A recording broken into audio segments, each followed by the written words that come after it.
First 4 rounds of the iRacing World Championship Grand Prix Series has taken us to 3 different continents and 4 very different, very interesting races. But the one thing that has stayed the same, it has been Coanda Simsports, who has won the first 4 rounds of the championship, and no team, apart from Coanda, has won a round in this series in the last 18 months. But now we come to Monza, the fastest track on this schedule. It's the lowest downforce track, and it's a track that can always bring up a couple of surprises. As we welcome you to qualifying for round number 5 of the iRacing World Championship Grand Prix Series from Monza. Wilvington, along with Jake Sperry and Jonathan Saman, we have got Connery Maddock on social media. Drivers are on their out lap or their first lap as we speak, and we're going to take you right to the action then.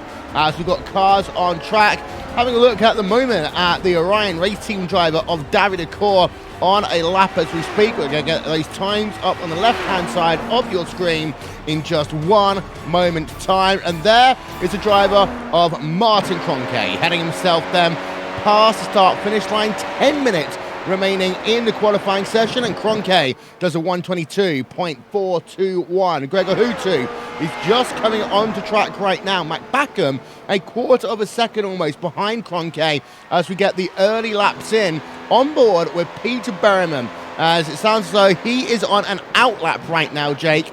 But a lot of competition coming into this weekend in the month of May, and of course, a lot of drivers. This Fluke goes up to 1:22.320. I was going to say, this could well be a good Apex Racing UK track.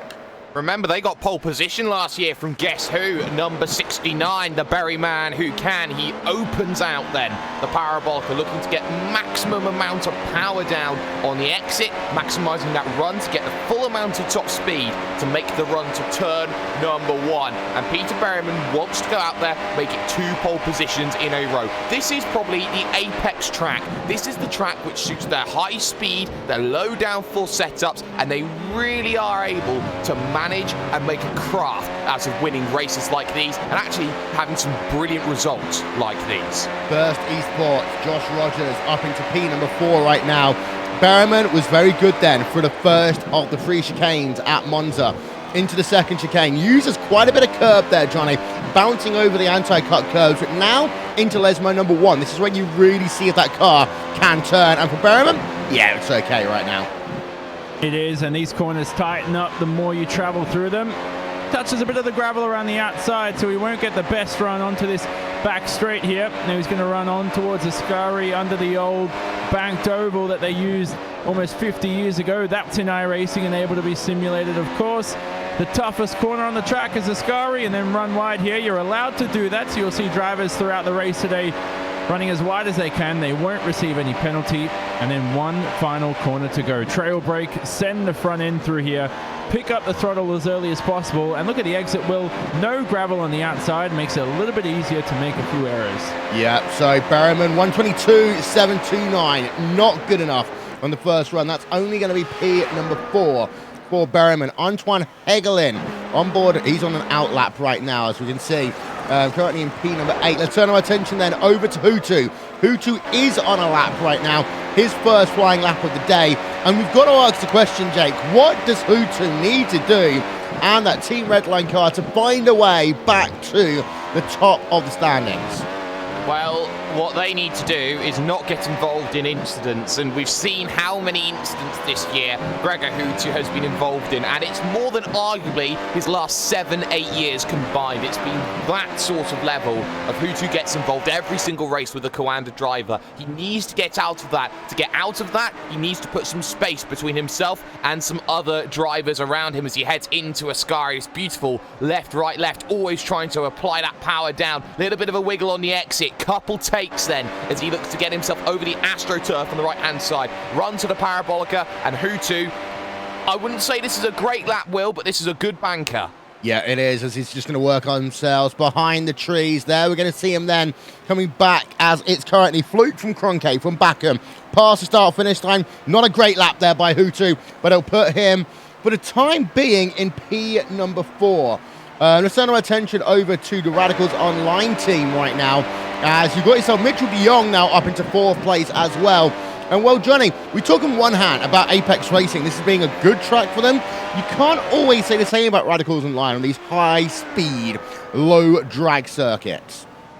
No, exactly, and it's a bit odd here because talking to Rob Cuss, their team boss, before the race, he was quite bullish about their chances. The team have put in a lot of hard work, but then at the same time, you have to realize that everybody's putting in hard work at the same time. So we see Anton Hegelin climb to 4th on the left-hand side of the screen. But most importantly as well, we haven't had a GT event of the World Championship here, and so a few of those drivers have had a bit of a rest. And I'm not surprised, though, with Jamie Fluke up at pole at the moment. Apex have something at this circuit, as Jake said. Pole here last year for Berryman. They found a rhythm to Monza, and they're carrying it here in 2018. Yeah, they have indeed. Just having a look there at Kazuki Umeshima. Just having a look down through a little bit as well. Kroenke and Fluke are on pit road as we speak. We've got Backham, who is on track right now. Let's turn our attention over to Matt Backham right now in the number 16 VRS Commander Sim Sports car, exiting Lesmo number 2, Jake, heading towards Ascari. Yeah, and Matt Backham wants to attack this. It's his final lap. He's got no other alternatives. He moves to the left-hand side on the run-up to Ascari. He wants to avoid this small bump, which has thrown so many a driver off in these low-sitting McLaren MP4-30s as Backham now hounds his way towards the Parabolica. He needs 0.004 of a second to leapfrog Kevin Ellis Jr., who's just moved up into position number 3, mind you. So Apex 1 and 3 and 5 as things stand, as you've got also Coanda 2, 4, 6 and 7 as things stands as well. Backham's to the line, 122.560. Berryman goes to the pole, but Backham's only 4th. Yeah, Berryman goes up as we almost expected him to. Now it's going to be interesting to see what happens with the like of Martin Kroenke. He is still sat on pit road. He is still waiting. We've got ourselves Gregor Hutu on a lap right now. This is a warm-up lap then for Gregor Hutu. He's just come out of pit road, so he'll have one more lap to go. Drivers who haven't yet qualified, by the way, Tommy Oscar, Ilka Hapala, Alexei Yusiakola, Diego Oliveira, Kazuki Yamashima, and Dion Vergers. Go, Johnny. Hutu's lap right now, look at this. He's going slow. Remember this happened at Road America? Didn't work out for him. And his teammate, Alexei Yusiakola, is doing the same thing. Alexei's actually started his lap, so Alexei's in a hot one right now, heading towards, he's through the Curva Grande, but Hutu, let's see if this actually works out. It was a catastrophe through the first sector at Road America, just no temperature through the tires. Yep, so then it's going to be Hutu. Going to be one of the first drivers we need to pay attention to coming past the line. Fluke is on track right now. Martin Kroenke is on track as well. Fluke held pole position for about 6 minutes or so in qualifications. As you can see, he's building up now. He's taking it a little bit easy, and you can see the differences and approaches there as well for Fluke, not being as ultrally aggressive as you would be on a flying lap, but building more tyre temperature in there, Johnny, as he works himself towards Parabolica. Yeah, so this is good so far from Jamie Fluke. He's only 300ths off Peter Berryman so far. He's got another lap in his hands, as we can see here, and he's going to blister his way through the start-finish straight across the line and up to past 200 miles an hour. We know how high speed this circuit at Monza is. Here's Gregor Hutu, though, across the line. Where will he climb? He's currently outlap.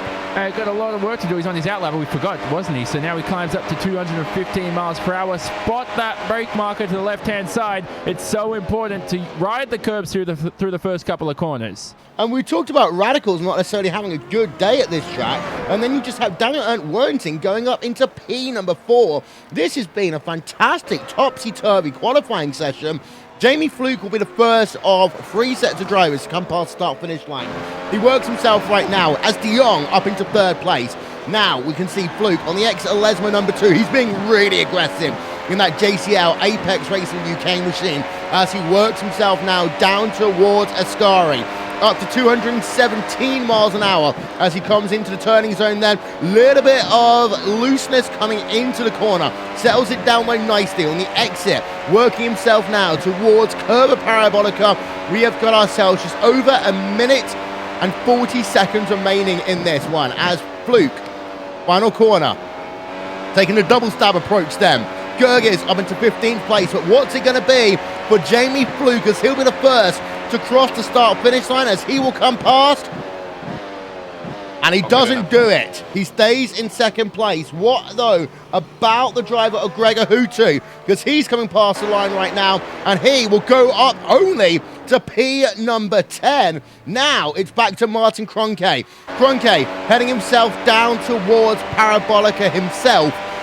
We have a lot that we're going to have to talk about after qualifying is complete, because right now you've got a 1-2 for Apex Racing UK, Coanda 3rd and 4th, then you've got yourself Radicals in P number 5, and well, Team Redline nowhere to be seen right now. Martin Kroenke past the line, P number 4 only, 1-2 in qualifying, and 2 in a row then, Jake, for Apex Racing UK at Monza. I wouldn't count your chickens just yet. We've still got Umashima out on a lap. Tommy Erskar crosses the line, does a 22.8. That doesn't improve him much more. Paul Ilbrink shouldn't really affect things in the Radicals on lines.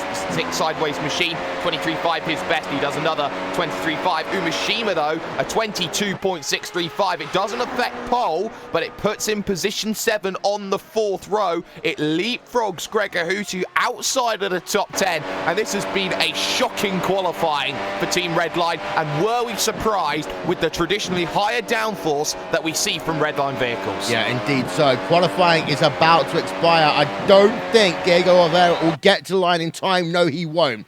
Qualifying is over then, here from Monza. And, well, we've just seen some things that are very, very interesting. Let's have a look at your results from qualifying from Monza.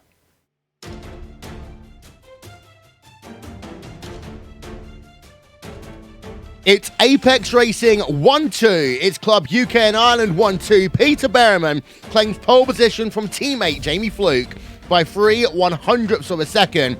Mitchell de Jong and Martin Kroenke make it an all-road 2 for Coanda Simsport. And then Daniel Arndt Wernsing, Mac Backham in row number 3. Kazuki Umashima, Kevin Ellis Jr., Antoine Heglin, and Marty Piatella rounds out your top 10. But get this. You got yourself 4 Apex Racing UK machines, 4 VOS Coanda Simsports cars, and then 2 others. And not a single Team Redline driver inside your top 10. Gregor Hutu, P number 11. Orion Race Team was David Acor in 12. 2 Burst eSports drivers on row number 7 with Rogers and then Jensen. Core Sim Racing in 15th place. Yalvaz, Yuta Saito, Tommy Erskard, Mo Garfilo, and Balis Remniak rounds out your top 20.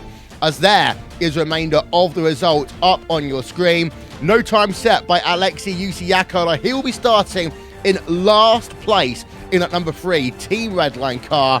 Frank Shawhorse, P number 24 for that team as well. Not good for them. Good for us, though, because we've got some fantastic racing that we still need to talk about, and that will happen after these messages. You're watching the iRacing World Championship Grand Prix Series on RaceSport TV and on iRacing Live. We'll be back in a moment's time.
chair of the Indianapolis Motor Speedway.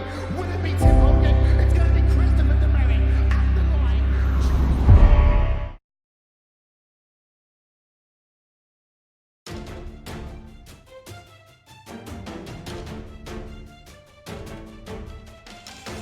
Welcome back, ladies and gentlemen, to Monza here on RaceSport TV and on iRacing Live. Going to take then a quick look at the pole position lap. This will be on board with the driver of Peter Berriman. If we can just get our right controls working, bear with us for 5 seconds. As here we go then. Let's have a look on board with that driver of Peter Berriman. And well, okay, Johnny, he was very good on the first lap, but he left a bit on the table. This time, he blitzed it. He definitely did, and you watch here, it's a very long run down to turn number 1. Watch this at the start of the race too, where there'll be a bit of a, not a pile-up, but just drivers trying to slice and dice for positions. Looks for the brake marker here, into the first corner. Have a look at this. Seamless, brilliant, on the throttle on the exit, no wiggling, perfect traction. The rear end was planted. Now he hugs the inside to minimize the distance all the way to the run to the second Della Roggia chicane. Works for the second chicane. A lot of curb again there, Jake. We saw a lot of drivers really abuse the curb in qualifying trim. You won't be able to get away with that on race pace. But Berriman, that car looks hooked up then into the 2 Lesmos as well. And you can see just how hard he pushed through Lesmo 1 and again on Lesmo 2. Both times tyres on the left-hand side dipping into the gravel ever so slightly. That will kick up later on through the race, and that will just sully and dirty the track surface and make life a little bit more difficult to go through those corners. Now through Ascari, picking up the power, 6th gear, up to 7th gear as he looks to keep on pushing that power down. We'll see so many drivers look to over-push it at Ascari, maybe even kick the tail out as they go through. Parabolica down through the gears to 5th gear, looking to hold the inside, track out as much as you can to the outside, and then just straight line it, go pretty much to the pit wall to get to the finish. And that is a great lap from the Berryman who can. Yes, it is. Peter Berriman then comes home with pole position. Apex Racing 1 and 2. And well, there are some people that thought this could happen for the second year in a row, Jake, and it has happened with Apex Racing getting pole position. But of course, one thing that they need to really work on sometimes is that race pace. But I think this year, because of the multiple strategy options, I don't think they're going to struggle as much as they did last year, because now they can dictate this race from the front. They can. They've got 2 vehicles in the front, which was a lot more different from last year, where Berriman had to fight off against De Jong, against Kroenke, and against Gregor Hutu at the same time. Peter Berriman has a rear gunner in Jamie Fluke, and I wouldn't be surprised to see Apex look to try and control this race from the front, especially when you've got 2 title rivals behind, De Jong and Kroenke, who want to show what they're capable of. But at the same time, you have to be really careful with Apex, because traditionally, it's been their race pace that has let them down. It's what let Peter Berriman down for a podium last year here at Monza. It's got to be a great performance now from their race pace, which we've seen. Apex like to throw the ball out, and I would even say, look out for someone like Antoine Higland or Kevin Ellis Jr. Yeah, and I think the fact they've got 4 drivers inside the top 10 means that they can be brave and they can be different in terms of strategy. Having a look then at Martin Kroenke, qualified 4th place here today. It's an all-Coanda road number 2 here, Johnny. Any other team, you'd start thinking, okay, maybe they'd be in a little bit of panic mode, but this is Coanda. They don't do panic mode. No, they don't. They're well prepared. They're a well-oiled machine, and I think from everything from qualifying strategy to, I mean, I don't know if they go into this level of detail. I'm assuming they do, but what time they want to go out. It seems to be consistent week after week. Their preparation, as we said, and also strategies for the race and all that kind of liking. So the drivers work really well together. There's high chemistry within that team, and it's a great developmental atmosphere too. We've seen Mac Backham. He's still young. He's developed into a race winner, joining that team over the past couple seasons, and we should see more drivers in the future added to that squad and further improving their unit. De Jong out qualifying Martin Kroenke as well, Jake. And that's interesting, of course, because of the way the championship is right now. Kroenke is behind Mitchell de Jong. And month of May, you know, well, I'm going to talk about it, I'm going to harken about it all day long. It's where Legends and champions are made. It is the proving ground of speed. And De Jong, well, again, he's done it on the racetrack. He's put himself ahead of Kroenke in qualifying. And always, you've got to remember that when De Jong is ahead of Martin, he makes it hard for that German to find a way past. He does, because Mitchell de Jong has this ornate ability, Will, to just be able to frustrate whoever is behind him when he's the slower driver. And I think today he's not the slower driver. I think he wants to be in attacking mode. I think he wants to put distance today between himself and Martin Kroenke. Let's not forget that last year, Will, this was the closest race Mitchell de Jong was to breaking Martin Kroenke's streak, because he finished within 1 second at the line of Martin Kroenke. He has pace around here. I think he's quicker than Martin Kroenke around here. And I think Mitchell de Jong is going to really give a fight to Fluke and to Berryman. Yeah, and the question's going to be there for Johnny. The two co-owner drivers fighting with each other, or do they need to work together to try and outsmart this JCL Apex Racing UK machine?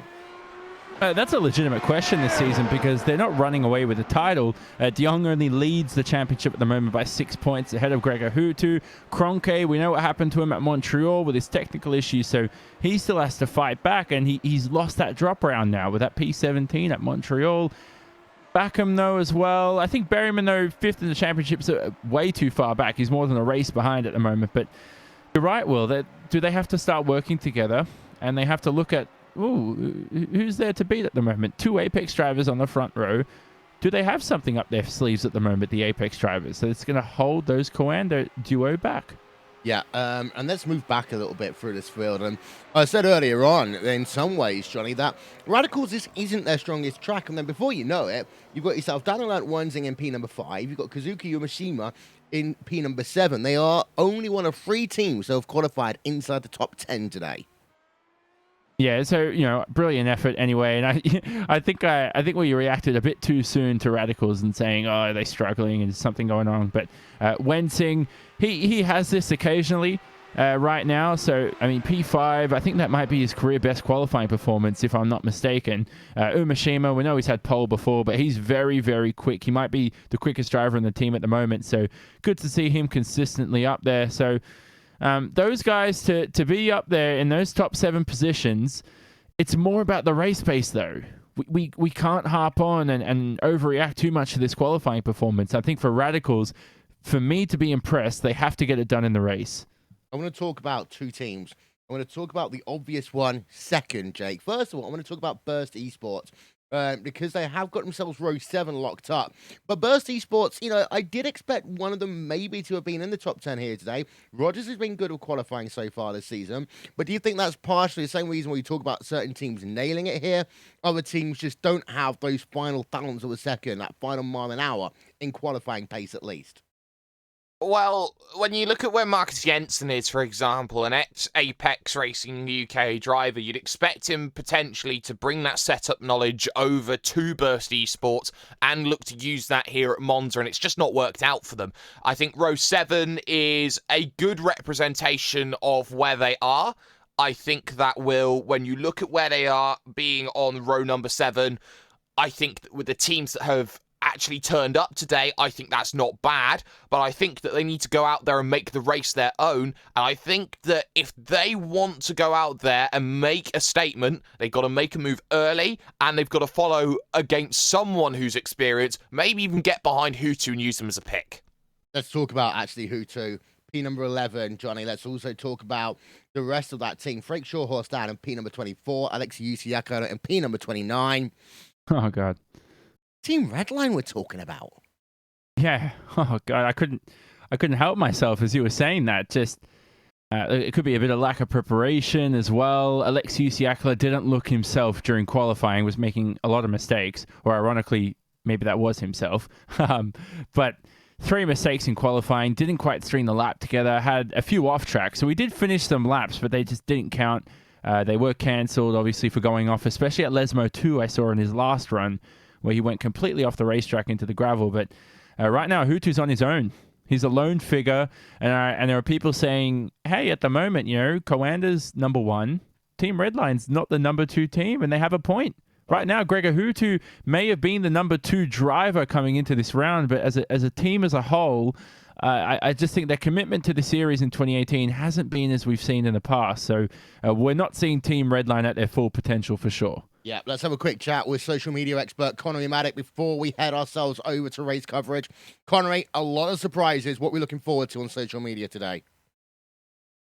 Well, I was just about thinking of putting up a post to pose a question of whether Apex Racing UK can be the team that breaks the Coanda streak. It would be an absolutely fantastic result for them if they're able to, getting their first win and breaking the streak of Coanda. But we've still got this race to go, and this race can be crazy with the new tires that we have on these cars for this season, with the new strategies coming into play. I think it's a pretty good chance that Apex Racing UK can take this as long as Jamie Fluke can play rear gunner to Berryman. Well, qualifying's in the books. All the drivers have to focus about now is the race, and of course, making it through one of the hardest first laps there is at any track. That has been qualifying coverage from the 5th round of the iRacing World Championship Grand Prix Series here on RaceSport TV, on iRacing Live, streaming on Facebook Live and on Twitch TV. Shout out to Isabang Balau and TrackCams22.com, Andreas Warner and One Design, the official graphics partner of RaceSport TV, Simon Grossman and AppEngineering.com, and of course, Nick Thisson for RaceSport TV live timing and scoring. That'll be available all race long. Well, Apex Racing UK, 1-2 in qualifying. Team Redline nowhere to be found. It's a topsy-turvy grid, and that will mean it'll be a topsy-turvy but exciting 5th round of the championship. And our coverage of that will start in just a few moments' time.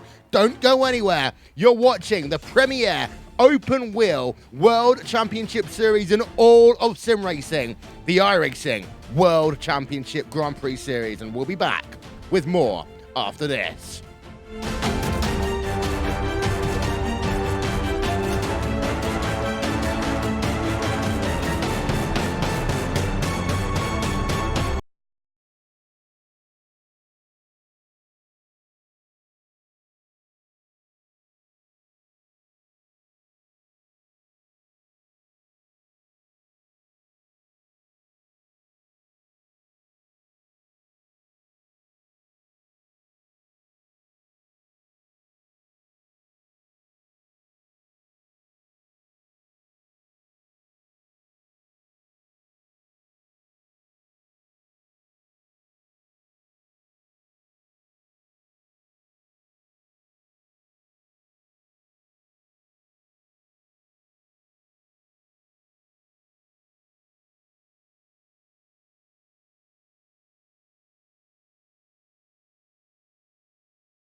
Here at the Indianapolis Motor Speedway.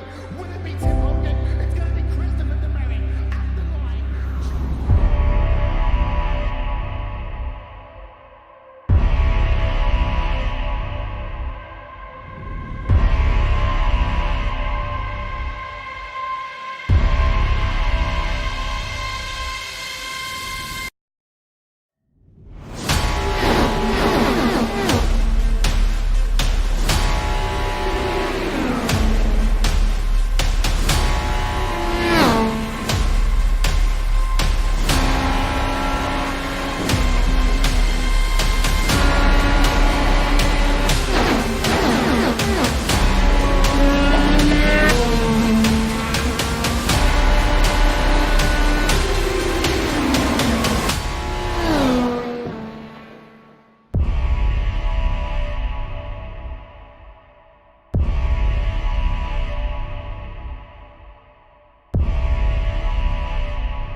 welcome to Monza. Welcome to round number 5 of the iRacing World Championship Grand Prix Series. And it's the first race of this season to be taking place in Europe. It's Italy that gets that privilege, that pleasure of welcoming the series back to the original home of Formula One star racing. And it's also the fastest track as we are in the month of May. And we always know that month is always about speed. In 8 days' time, so in 7 days' time even now, iRacing will play host to the 9th annual iRacing Indianapolis 500, the fastest race in sim racing. But this is the fastest race in the World Championship Grand Prix Series by quite some margin. Drivers will be basically on full throttle for about 70 to 75% of the lap. But it's not the full throttle parts that make this race exciting. It's breaking it down into the 3 very difficult chicanes. The Variante della Rettifilo, the Variante della Roggia, and of course the Variante Ascari. 2 Curva Lesmos, a Curva Grande, and a Curva Parabolica make up the rest of this track. Welcome to RaceSpot TV, welcome to iRacing Live on YouTube Gaming, welcome on Twitch TV, and welcome on Facebook Live and everywhere else where you can watch us. It's Will Vinson along with Jake Sperry, Jonathan Simone. We've got Connery Maddock on social media as well. And well, let's have a look at the track then. Let's have a look at the track conditions. It's 70 degrees Fahrenheit, 22% race relative humidity. It is partially cloudy out there with wind speeds of about 5 miles an hour. Today we're going to go racing for 307 kilometers. That is 53 laps around this track. And well, we're just having a look at the trees that line the forest around Monza. And Jake, I think back to 1999 and Mika Hakkinen leading this race was doing so well, and he just spins and stalls the car at the chicane and the tears become flowing. And that's the thing about this racetrack. It is an emotional racetrack, and emotions have already been high in the 2018 World Championship season. They have, and the Temple of Speed often is a place of memory. And you always have a memory of what has happened in the past. You may have a memory of what is going to go on that you create for the future. This is a circuit which takes a lot of time and dedication, which a lot of people do not give it credit for in terms of what it is capable of doing. And a lot of drivers have an affinity with this place. And if you can go out there and race 53 laps, which we expect to be a one-stop today with the conditions, Will, if you go out there, race 53 laps to the best of your ability, you should have a very, very good shot of a top 10, and it's not often you get to say that. Yeah, indeed so. As Johnny, we're going to start showing the grid along the bottom of your screen right now. It is 1-2 for Apex Racing UK, and look at that. Average lap speed of 156.31 miles an hour then for Peter Barron. Yeah, it is going to be the quickest race of the season here at Monza, and we just cover that distance, the 305 kilometer minimum for this Grand Prix distance, the quickest out of any race during the season. And look at these guys through this Della Roggia chicane. The 2 Orion drivers, isn't it? I'm looking at Ilkka Haapala, and ahead of him it might be David Korps, if I'm not mistaken. So they're practicing a bit of driving in traffic. That's going to be critical today to manage as well if you're a mid-pack driver. But you spoke about the start, Will. It's a very extremely long run down to turn number 1. Over 600 meters. You go from 0 all the way to about 270 kilometers an hour. So it's a big run there, and then you have to slam on the brakes. More importantly, though, we're looking at 2 or 3 stops again for this race. Look out for the 3-stop runners to come in around about lap 13 onwards, but you can stretch it and make a 2-stop work, which is what we'll see most drivers on.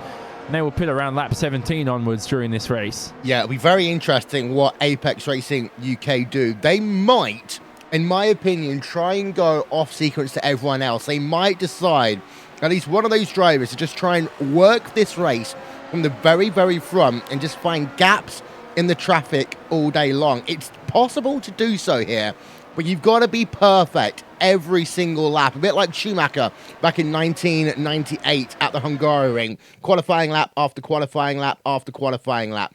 We can just see there. I'm just going to have to do something quickly here. Hopefully we'll be able to get our camera back working. There we are.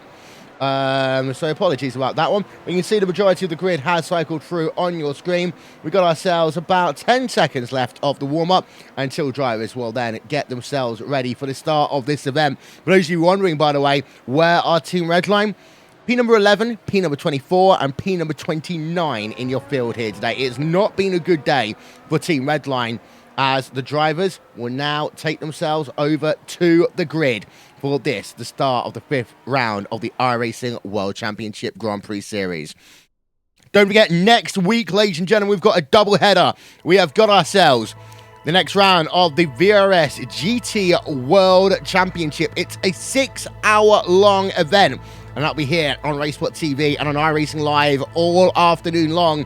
And then again, we also have the running of the greatest spectacle in all of sim racing, the 9th annual iRacing Indianapolis 500.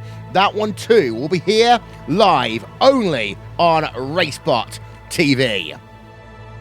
Cars are beginning to line up. They've got themselves about another 20 seconds or so in which to do so. Of course, standing start in all iRacing World Championship Grand Prix Series events. Just waiting for the last couple of cars now. We are almost ready to go racing for the 5th round of the championship. As Johnny alluded to a moment ago, it's a long run down in towards turn number 1. It's going to be one of those cases where you really have got to find your way and navigate through the traffic. Lights are on. The 5th round of the iRacing World Championship Grand Prix Series is underway. Bit of a sluggish start then, actually, by your pole position driver of Berryman. They come down in towards turn number 1. Peter Berryman's lost himself P number 2 already, and they're side by side as they head themselves in towards turn number 1 for the first time. But Berryman looks as though he's able to get back through. We've got cars turned around. Radical's online machine involved in that one. We'll keep it with these photos for a moment, because it's worth noting that Mitchell de Jong is at the front of your field right now and is battling side by side. Fluke has gone back to the point. De Jong back down into second place, and you've got Martin Kroenke battling it out right now with Peter Berryman as well. So it's all changed out front, but Apex Racing continue to lead right now as we go on board with Kroenke. Wide then is Mitchell de Jong. Has de Jong had himself an issue? Because he's falling down the field. A slowdown penalty for Mitchell de Jong, and he's dropped back then from leading the race, now down to the rear end of the top 10, Jake. Yes, he has. He missed turn number 1, and on the first lap, a slowdown penalty is a lot more heavier than it would be on any other lap, because you haven't set time previous. He's now with Davide Corpse and now with Paschalis Jurgis. That's a disaster for the driver of Mitchell de Jong, who made a stunning start in towards turn number 1. It's released Jamie Fluke into the lead of this event. Berryman now has to play rear gunner to Martin Kroenke in third, and now it's all about who could make the good start. And I tell you who has made a good start, Mr. 5-time Gregor Hutu, already challenging Kevin Ellis Jr. and Daniel Laurent Wensing. Yeah, and Hutu is up into P number 7 as it seems right now. As we have a look then at ahead, you've got yourself Ellis Jr. and Wensing side by side in towards turn number 1. And it looks as though that Ellis Jr. will have that inside line. Wensing down in P number 6. Gregor Hutu, let's go on board of him though on the exit of the first of the 3 chicanes. Live timing and scoring is available. Visit raceboy.tv/timing. As here we are, here's Hutu looking down to the inside, but late braking there, Johnny, by the driver of Wensing, able to defend the position. Wensing almost took out Kevin Ellis Jr. though. Here's Hutu though, a look up at Lesmo 1. That is not a good overtaking spot. And look right behind, Marty Piatella ready to pounce. So is Jurgis in that core sim racing car. So these guys all trying to avoid the off track and all trying to avoid that slowdown penalty. DRS still not enabled. It's going to make overtaking extra difficult in these first couple of laps. Yeah, just to let you know, Mitchell de Jong has come on towards pit road, so he's actually now at the very rear of the field. Because he had that slowdown at turn 1, Will, as we said, but it wasn't just any normal slowdown. He completely missed the entire corner and went over the anti-cut curbs too, so it might have even been a pit penalty. Yeah, as there's Stephen Michaels, Positive Sim Racing into the Parabolica. Yuta Saito's just gone past, moving himself up into 19th place on track. Out front, by the way, here's Jamie Fluke, and there is Peter Berryman in towards that first of the 3 chicanes. That is a Variante del Rettifilio, and the gap is 1.2 seconds. That's important there, Jake, because it means that Fluke is out of DRS range from Peter Berryman. For now, because that gap came down on that last lap. We're on the second lap of 53 as they head to the Variante della Roggia. It's Martin Kroenke forcing Peter Berryman to go quicker. Berryman is the quicker driver out of Berryman and Fluke at this stage, but that could all change on this next lap.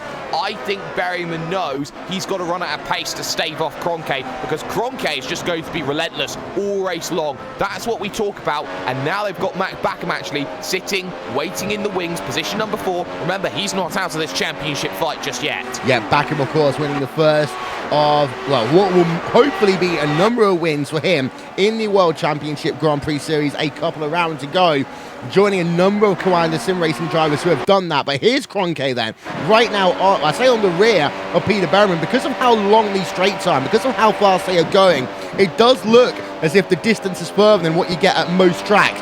Kroenke taking the double stab approach through the parabolica. You've got to be careful not to push too wide there, because if you do catch the drain, it can spin that car around. Kroenke will have DRS here. He'll have Urs. He'll come down into the first chicane, and it looks almost easy then for the time being. Kroenke, can he slow it down? The answer is yes, he can. Kroenke up into P number 2. Berryman down into 3rd, Johnny.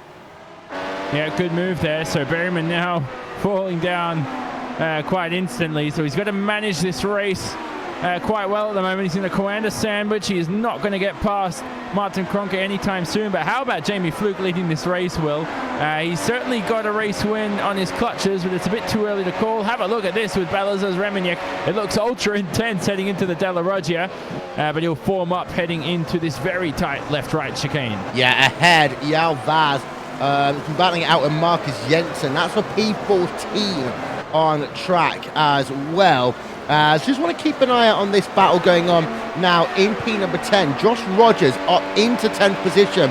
So he's moved up a few places early in this event. In the Burst eSports number 92 car. And then just ahead of him is Pash Gergis in the Corsim Racing number 41, Jake. So a good start by a couple of drivers. We'll run through the start again in a couple of moments' time. But for Rogers, he's now into that top 10, putting pressure on Corsim Racing.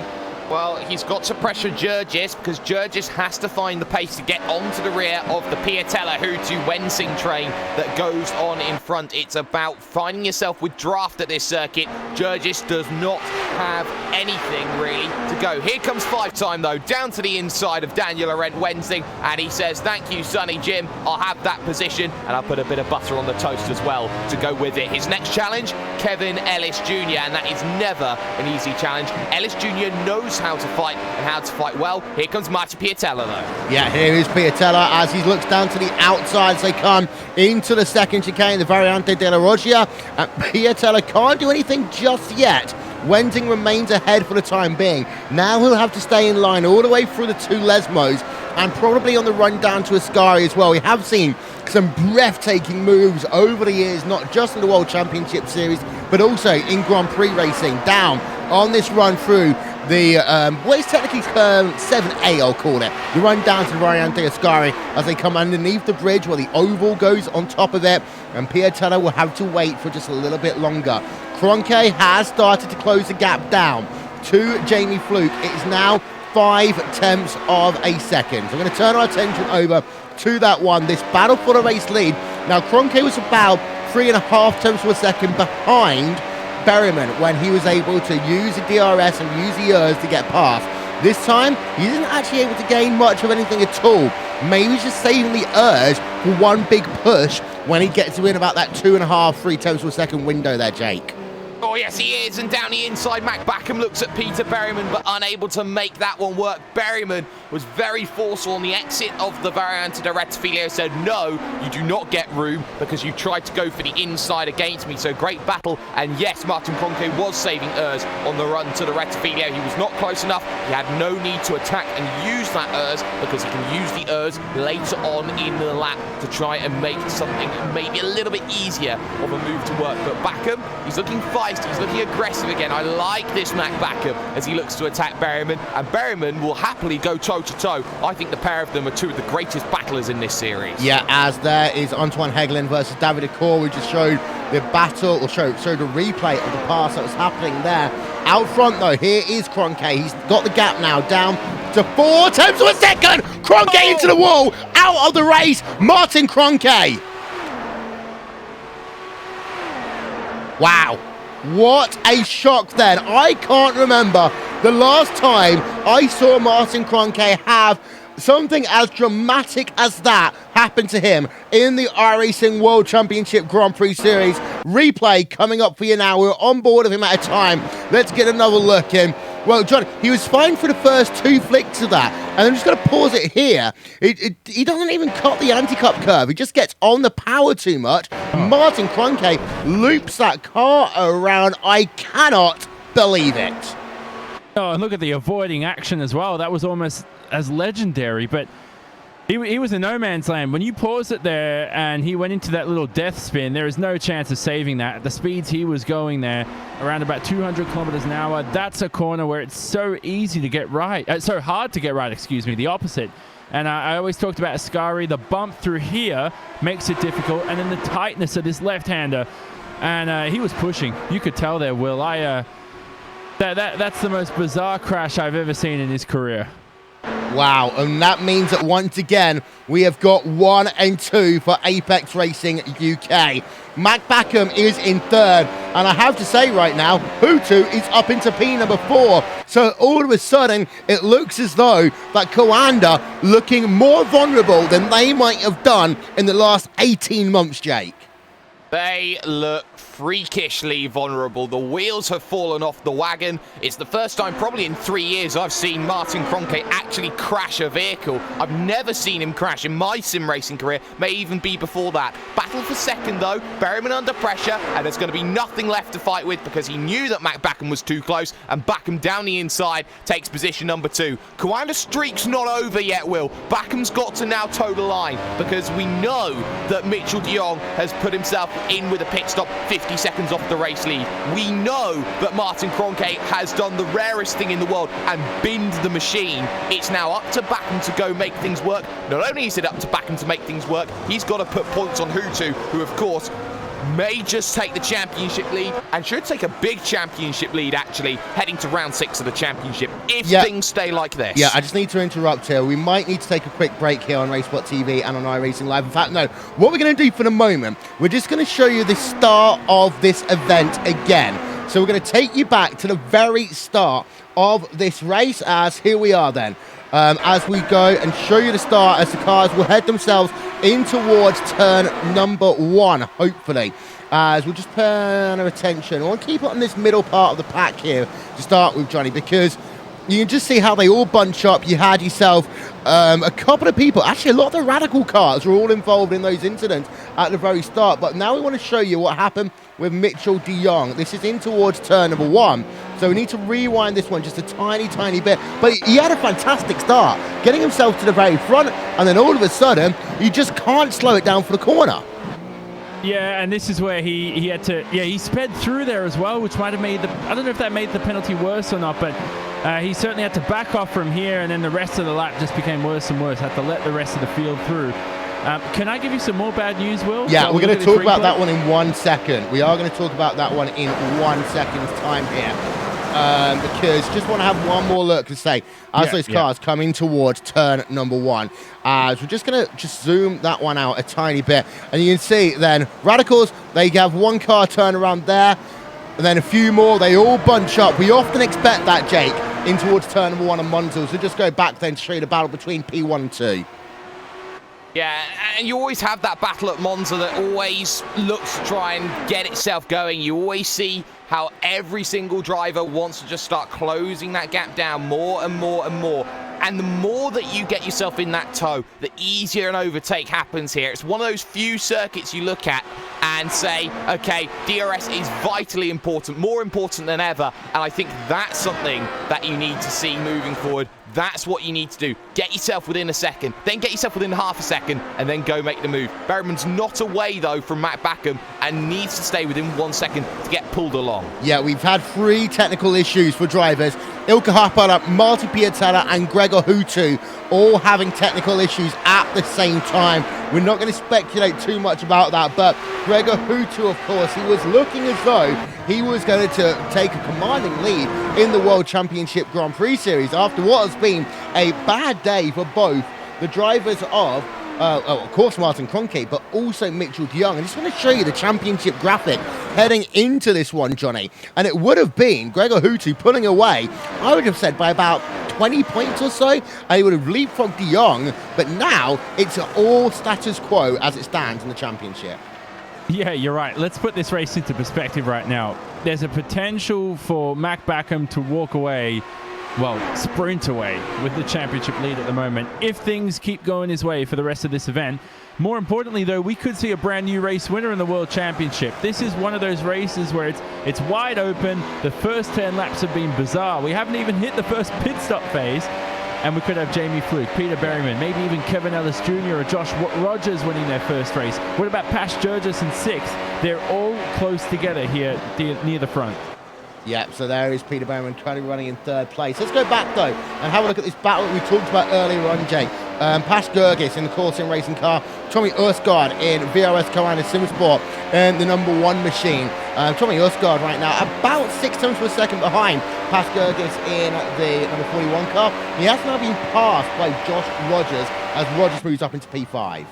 Well, Rogers moving up into position 5. He is looking to charge on a 25.7 that last time by 3/10 slower than Kevin Ellis Jr. But Jurgis has to be careful now because Tommy Ørsgaard started 18th, now up into 7th position, plus 11 as things stand. Is within that range and closed 3/10 of a second on that last lap. So for Tommy Ørsgaard, it's time for him to step up to the plate. Batter, swing. He's got to get past the Greek.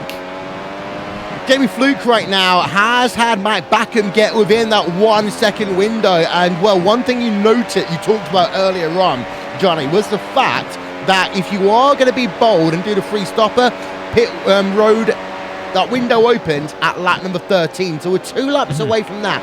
But I don't think we're going to see too many people even contemplating that. In fact, I think a lot of teams are probably compromise and change their strategies, knowing all the craziness that is existing around them. I'm actually just trying to have a look through the field and see whether there is an opening and there is a gap. There is actually one around P number 20, P number 21, that if you did pit now, you might come into, but it's a very risky strategy. No, exactly. You're right. And that's why you find these front runners actually opting for the strategy with the least amount of stops. I thought Jurgis was about to enter the pit lane there. We saw a car wide ahead.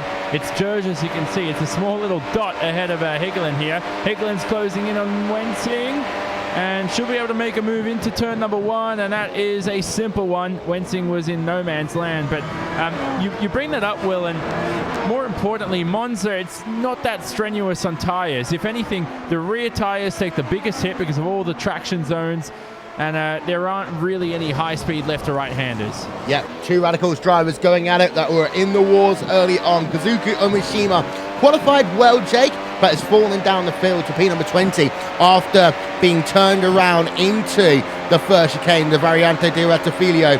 On lap number 1 of this event, Mogarfilo not having a great race as well, down in P number 21. Radicals looking to try and salvage something now from today. Well, I think they're doing a good job, though, still. They've still got Rensing inside the top 10. I think they've still got a chance to get some very good points out of this. You can even argue that Umeshima can make some charges through the field. When he gets the bit between his teeth, we know that he can push on forward. But I have to go back to the front of the field, Will, because Matt Backham's brought the gap under a second and is looking to really hound down Jamie Fluke.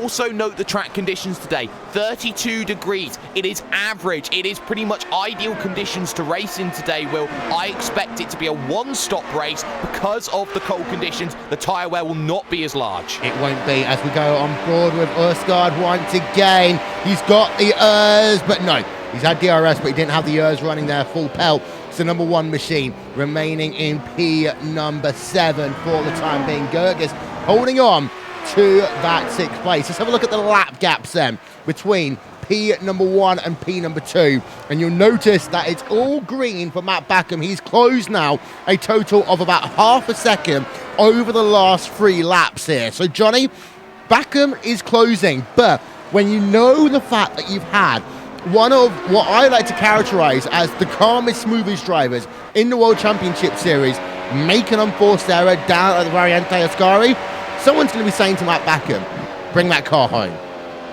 Yeah, definitely. I think he's... Oh, God, he made a mistake there during Ascari, just as he said that. He might be listening to you.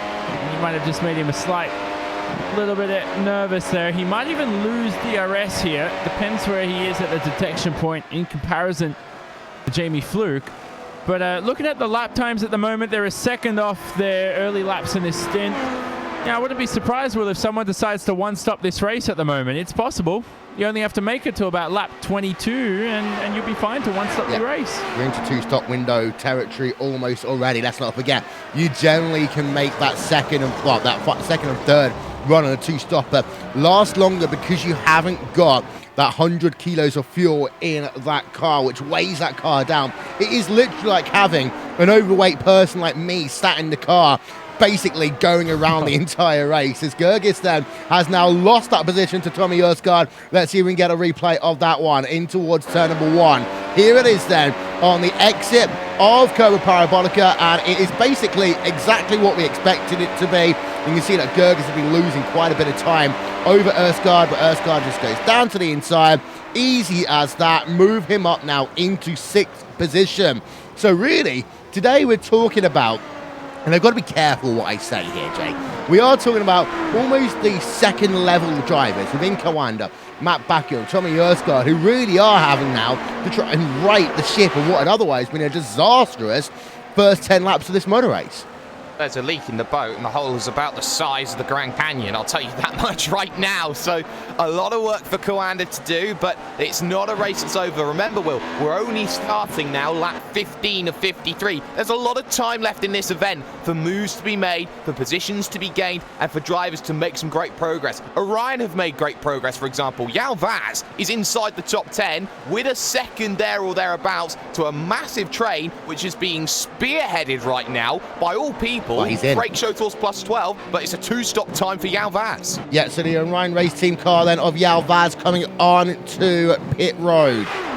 As well, let's just have a look then. As he pulls that car nicely in towards his pit box. Got another driver on pit road as well. That will be the driver of Ricardo Orozco. So pit stop time then for Yao Vaz. That's 3.9. That's in the window of what we normally expect.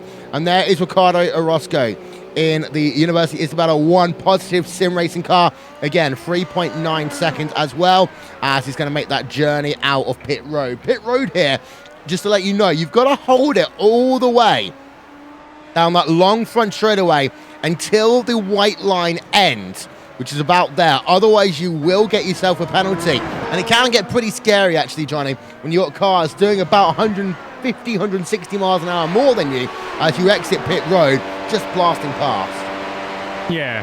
Can I also just compliment Istvan Bello on his track camera work? This is insanely brilliant.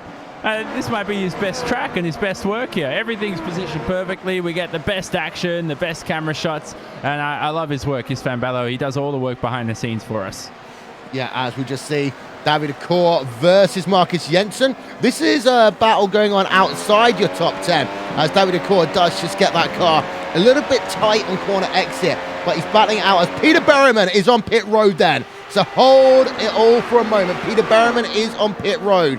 So this is interesting. I did say that maybe you might end up with them splitting their strategy, Jake, and it looks as though that Apex may well be doing that to try now and counter off Matt Backham. Well, I think it's worth it for Peter Berryman because he is in that range to go and win, but look at who he's with coming out of pit road. He's got Dion Vergis and Mogar Filio to try and get past, and that is not ideal on an outlap to have to try and get past drivers. He'll look to get the run then through Curva Grande, this sweeping right-hander where you always look to try and keep the power down. I think he'll have to look to the inside and make a lunge, and you know what? I think that was as easy as it was going to be from Dion Vergis, so that's Berryman up a position. But I wonder whether Kevin Ellis Jr. would have been the better candidate, Will, to make that happen, to bring Ellis Jr. back into the race for Apex. I don't think so, and the reason for that one is you need to be close, and it was close. Here's a replay then of Berryman down on the inside on the Variante della Roggia. Gets himself past up into P number 17, but of course he has made a pit stop. Let's bring you up to speed very quickly here then. Jamie Fluke leads. The gap between himself and Matt Backham is currently 0.4 of a second. Backham just staying in line right now as we get ourselves closer to the, well, closer to the halfway point. Halfway, of course, is 26 laps in this event. Top 8 down at the bottom of your screen for you. It's Fluke leading by 3/10 of a second over Matt Backham.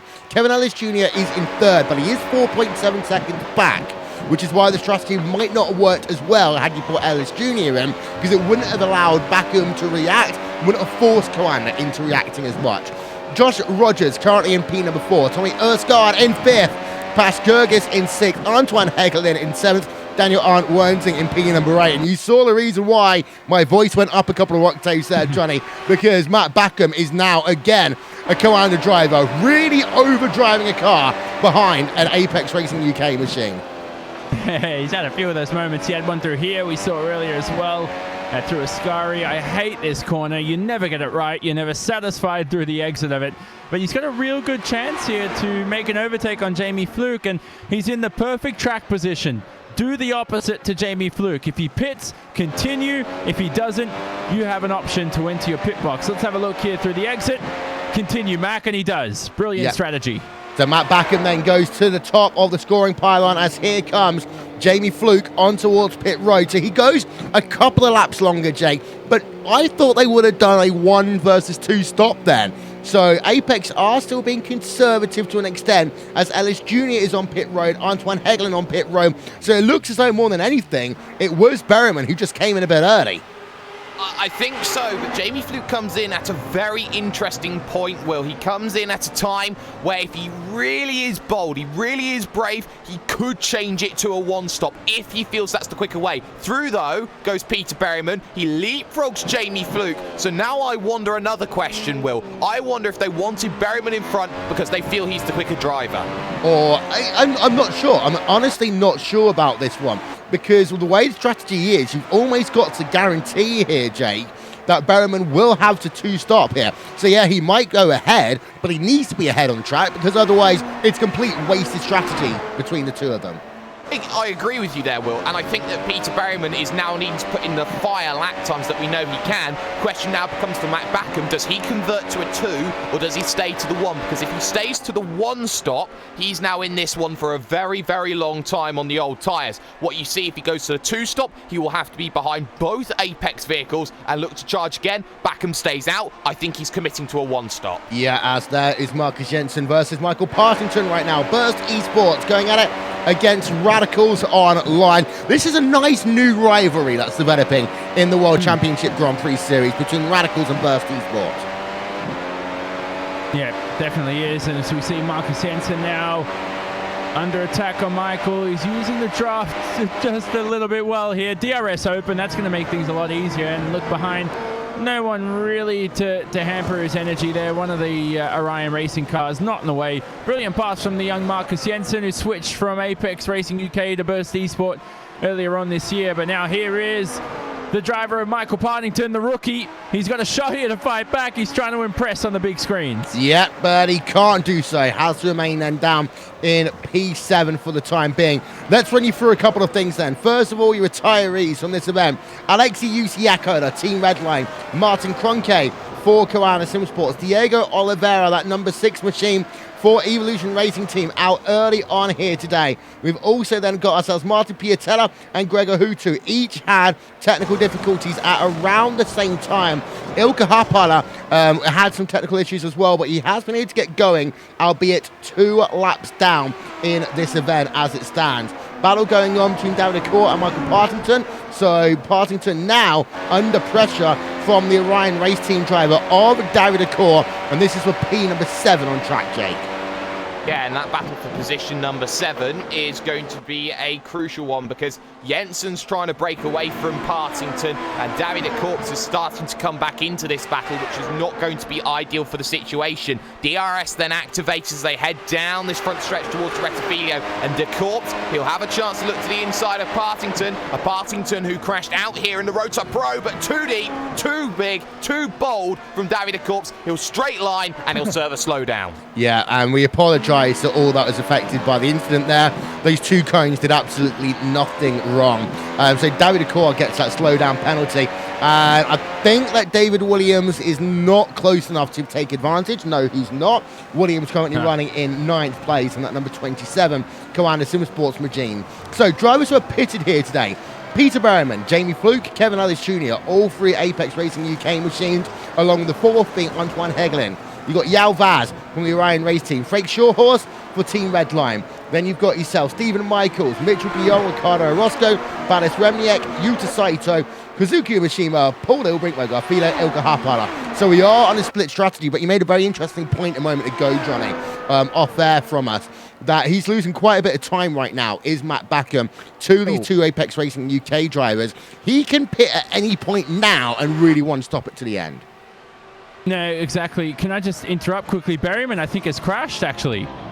Yeah, he's crashed with David Williams. Oh, my word. Let's get ourselves a replay of that one in just 1 second and Fluke time. was involved. Sorry to interrupt there. Fluke was involved in the incident too. What? Oh, my word. Oh, my word. Oh, my word. Replay coming up for you. Let's find some way of looking at this. Replay the tape, and what a crazy day it has been here in the iRacing World Championship Grand Prix Series. And there is Peter Berryman. Let's have a look at him on board.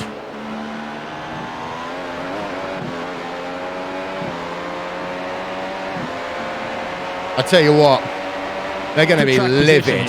Yeah, this was for track position, so this was a legitimate battle for track position. This was into the Ascari chicane. And then Fluke gets himself a damaged front wing as a consequence. I want to have a couple more looks at this one before I make any form of judgment. Because Berryman, you can see, he gets himself alongside the driver of David Williams coming into the Variante Ascari. I've got to put that one on Berryman, really, just by having a look at the turn of that car. I say, let's have one more look before we make anything definitive here. But Jay, I have a feeling there that maybe, and I've not seen it from this aerial footage yet. So I'm looking at this for the first time in towards Variante Ascari coming into the corner. I mean, I've got to ask the question: where would David Williams go? Well, that's the question I ask as well, because the way that Williams was tracking out, actually, I guess he didn't leave enough room. I'm going to put that as a racing incident, Will, because I think that David Williams needs more insight, actually, into how quick he is and who he's fighting with around. Yes, he's allowed to battle with Peter Berryman, and there's nothing wrong with him battling it out with Peter Berryman, but at exactly the same time, I'm not sure he's left him enough room on that outside. He's tracked out into him, but that's the nature of the corner. At the same time, Peter Berryman needs to pick and choose when he makes those moves, because if he gets himself involved in an incident like he did, he's now out of the race. It takes a bit of both, I think, Will, in that situation to make an incident like that happen. And Jamie Fluke, I think, is the unluckiest man in all of this, because he was searching for a bit of space, looking to get around it, and he just runs into Berryman, nowhere else to go. Yeah. I agree with Jake. Racing incident, and just what made it even more difficult for David Williams was the fact that he's on a line that has no rubber, lots of marbles, and on the inside there's just no grip there. So it makes the turn in extra difficult. It's probably something he hasn't even practiced for a couple of weeks. Like, how often does he take that tight of a line into Ascari as well? And that could be the first time in maybe a year that he's actually performed that line. And it's not an overtaking place where you do much. I mean, yes, you would do with lap traffic later on into the event, Johnny. I mean, having had a look at it a couple more times on my mobile device, I can kind of agree. Yeah, racing incident overall, there was nothing malicious there at all.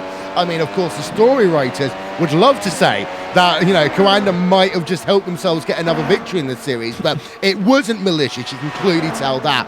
But I think that to counter Jake's point a tiny bit, there could have been just a little bit more care, because, you know, we talked about this a moment ago. Apex were gaining on Matt Backham at a rate of knots. They didn't have to make the fast pass there, but at the same time, yeah, Williams, of course, you know, he's racing a number one world championship series. He knows how to race. Maybe he might not have to defend the position that hard, but he did have the inside line into Ascari. So it's a 50. It's a crazy part of a crazy race here today. No, exactly. You're right. And as we see Higgling go past David Williams, probably flipped him off on the way past as well, because he's an Apex driver. But in all seriousness, I'm confused now with how this race is going, because look at the field. A lot of them are on that one stop, like we said now. You can stretch the one stop, you can make it work. Backham's trying to make it work. Josh Rogers is 10 seconds off the lead. Yao Vaz here, he has pitted though, and he goes past Dion Burgess, who's on a one stop. Vaz is on that two-stop strategy and goes straight past in that striking blue livery. But most importantly, it looks like Kevin Ellis Jr. is effectively going to finish second in this race if things continue this way. Jamie Fluke is going to have a longer second stop because of that damaged front wing. Yes, as we're just having a look then at the data for Kevin Ellis Jr. He's 6 laps now into his second stint in that JCL Apex Racing UK machine. It was a 4-second stop for him, 29.4 between the start of pit road and the end of pit road. But here's the interesting bit. This is the gap between him and the race leader. It is still coming down, Jake. It's 24.8 seconds right now. And we were just saying earlier on, it was going to be nip and tuck between Backham and Berryman when it was the 24-second gap. Ellis Jr. can win this motor race. He can win this motor race, Will, and I'll say something right now. He's closing at a rate with a 24.5 compared to what Matt Backham's doing on a 26.2. That's 1.7 seconds on that last lap. I wondered, should you have pitted Kevin Ellis Jr. first on this strategy? I think I'm being rewarded right now in this situation, but Ellis Jr. is not safe, though. He's actually got to make some positions right now because in front of him is Michael Partington, Radicals online. He's got to get through, and he'll be hurt by the dirty air through Ascari. And now he'll look to close down in that gap, heading to Parabolica. No DRS at this section. He will out of Parabolica, but this one should be plain sailing now for JCL Apex Racing UK. Yeah, as here we are then on the exit of Curva Parabolica. A little bit of understeer for Kevin Ellis Jr., but he will get himself past Michael Partington in the number 15 Radicals on line machine. 124.784 for him like last time by as he crosses the stripe. Backham leads right now as Partington is actually on pit road for the first time today, I think, Johnny? Yep, out and away he goes. The worst part, though, is he gets a great pit box. If you're Peter Berryman and you qualify so well, you're all the way up to the wall there on the right-hand side, which made that extra difficult for him. Peter Berryman, though, unfortunately out of the race, so he doesn't have to worry about that anymore, ironically. Partington now into a bit of clean air. David Corpse is there. He is on screen, very far behind. He's got a couple of Radicals teammates in Umashima and Yuta Saito behind. Paul Ulbrink, Mogar Filio. How about that? 5 Radicals cars outside the top 15. Not what they want to hear, Will. No, they had such a good second half of qualifying after we almost wrote them off. But race pace, it all started on lap number 1 for them as Matt Backham will stay out and do yet another lap. Going to start lap number 25 or 53 here. And Radicals, well, that's the thing.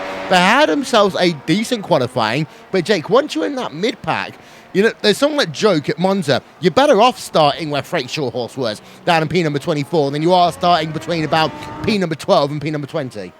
But you do forget that Daniel Laurent Wensing right now is still in position number 5 and actually coming down in to serve his first stop here for his one-stop strategy. So I still think they've got a good chance of getting a good result. Yes, it's not the 4 or 5 good results that they want, but a good result is better than no good results that a lot of other teams are going to be facing today. Yeah, as here is Wensing then. He's actually going to have a hard track out because of the fact that he's got Martin Cronke's car just ahead of him. Martin Cronke, I think, is trying to actually get some repairs to that race car. Please be careful, Martin Cronke. 9.5, long stop for him, and he comes out right behind the Burst Esports car of Marcus Jensen. The two go back on track, separated by half a second. The long pit stop there for Wensing essentially means, Johnny, that Jensen is now up into P14. Yeah, exactly. So Wensing still having a good race so far, though. He's the only Radicals driver out there who's having a positive event. So we'll see where he ends up. Michael Partington, though, as well. I don't want to take it away from him. He looks like he could be finishing a decent result.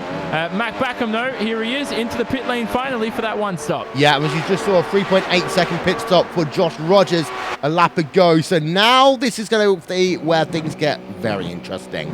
Here is Matt Backham. He's just going to bring it into his pit stall. You're looking for about 4 seconds, unless there's damage somewhere to that Coanda car. No, 3.9, out and away. But Kevin Ellis Jr. has got himself up already to the race lead. Now, what about past Gergis? I don't think he will get... Nope, Gergis actually on towards pit road anyway. But look at that, Fluke and Hegelen. It's all going to be very close. And actually, Fluke will get ahead in towards the first chicane. So actually, it's not over yet for Apex Racing UK. And Hegelen right now has got to be the Tiger hunting down Mac Backham as they come down in towards the Variante della Roggia. Well, Johnny, you were right all along in terms of this, but here comes Backham immediately being aggressive. Second chicane, and he makes the position up into P2.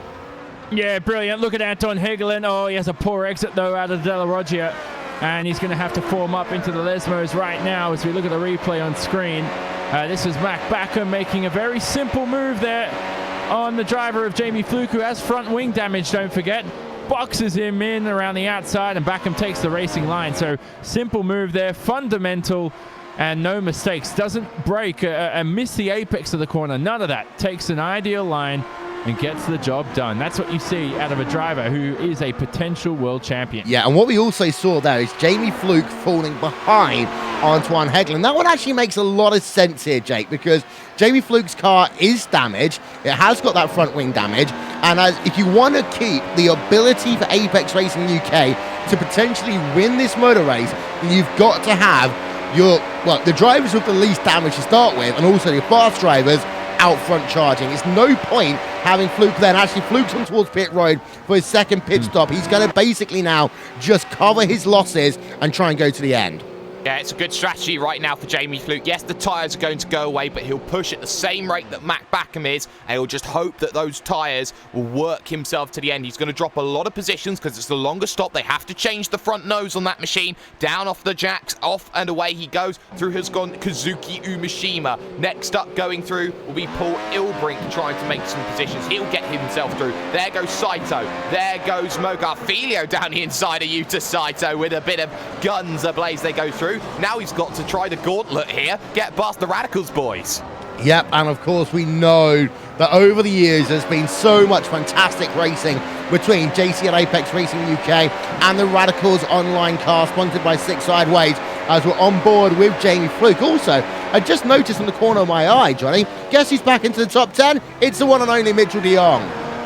Yeah, I know. I think these pit stops have shuffled up the field, as well as the abundance of crashes that they've realized they're not immortal anymore. So that's the way this race is going. By the way, one of the best sim racers in the world in Frank Schotters. He started P24. He's now into P6. How unlikely one of the red line drivers, and it had to be Frank Schotters, not Hooter or anybody else, is having a good race so far. He is. He's kept that car clean all day long. He actually came towards pit road very early. He's definitely, in my opinion, on the two-stopper. Just ahead, Josh Rogers, Yao Vaz side by side. Turn number 1, Rogers up into P number 4. And that's really interesting right now, because Rogers has got a shot at a podium right now in that Burst eSports car. And I tell you why. He's only 3 laps into a stint right now. The drivers ahead of him, Antoine Hegelen, has done 11 laps. Kevin Ellis Jr. has done 11 laps. Matt Backham has done 2. This could be very, very interesting, Jake, as we might have Burst eSports getting their first podium in the World Championship Series. Well, we know Josh Rogers is incredibly quick and very versatile when it comes to the strategy. He goes past Yao Vaz, who's on a very aggressive two-stop. Remember, Yao Vaz was the first driver to come down in and make that stop, which now puts him under pressure from a two-stopping Frank Schotters just behind, with Schotters pretty much having the better tyre life at this stage as he looks to charge through. So Rogers has the fresh rubber out of all 3 of them. He's on the one stop. He's trying to do exactly the same thing that Mac Backham's doing. The only difference, he's 10 seconds back, and that means he will be a challenge for Kevin Ellis Jr. to get past and for Antoine Hegelen to get past. But we think here that Kevin Ellis Jr.'s strategy may just be the right one. Well, the issue is, though, Matt Backham has been closing at a rate of 1.8 seconds over the last 2 laps. Ever since his pit stop, he has been absolutely flying. Let's go on board for a lap then. Give you some RaceSport TV fan immersion from Monza. This is the driver of Matt Backham.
another 7/10 of a second taken off that last time by, as Mitchell de Jong has come in and made his second pit stop, so he's now on the freshest tyres on this field.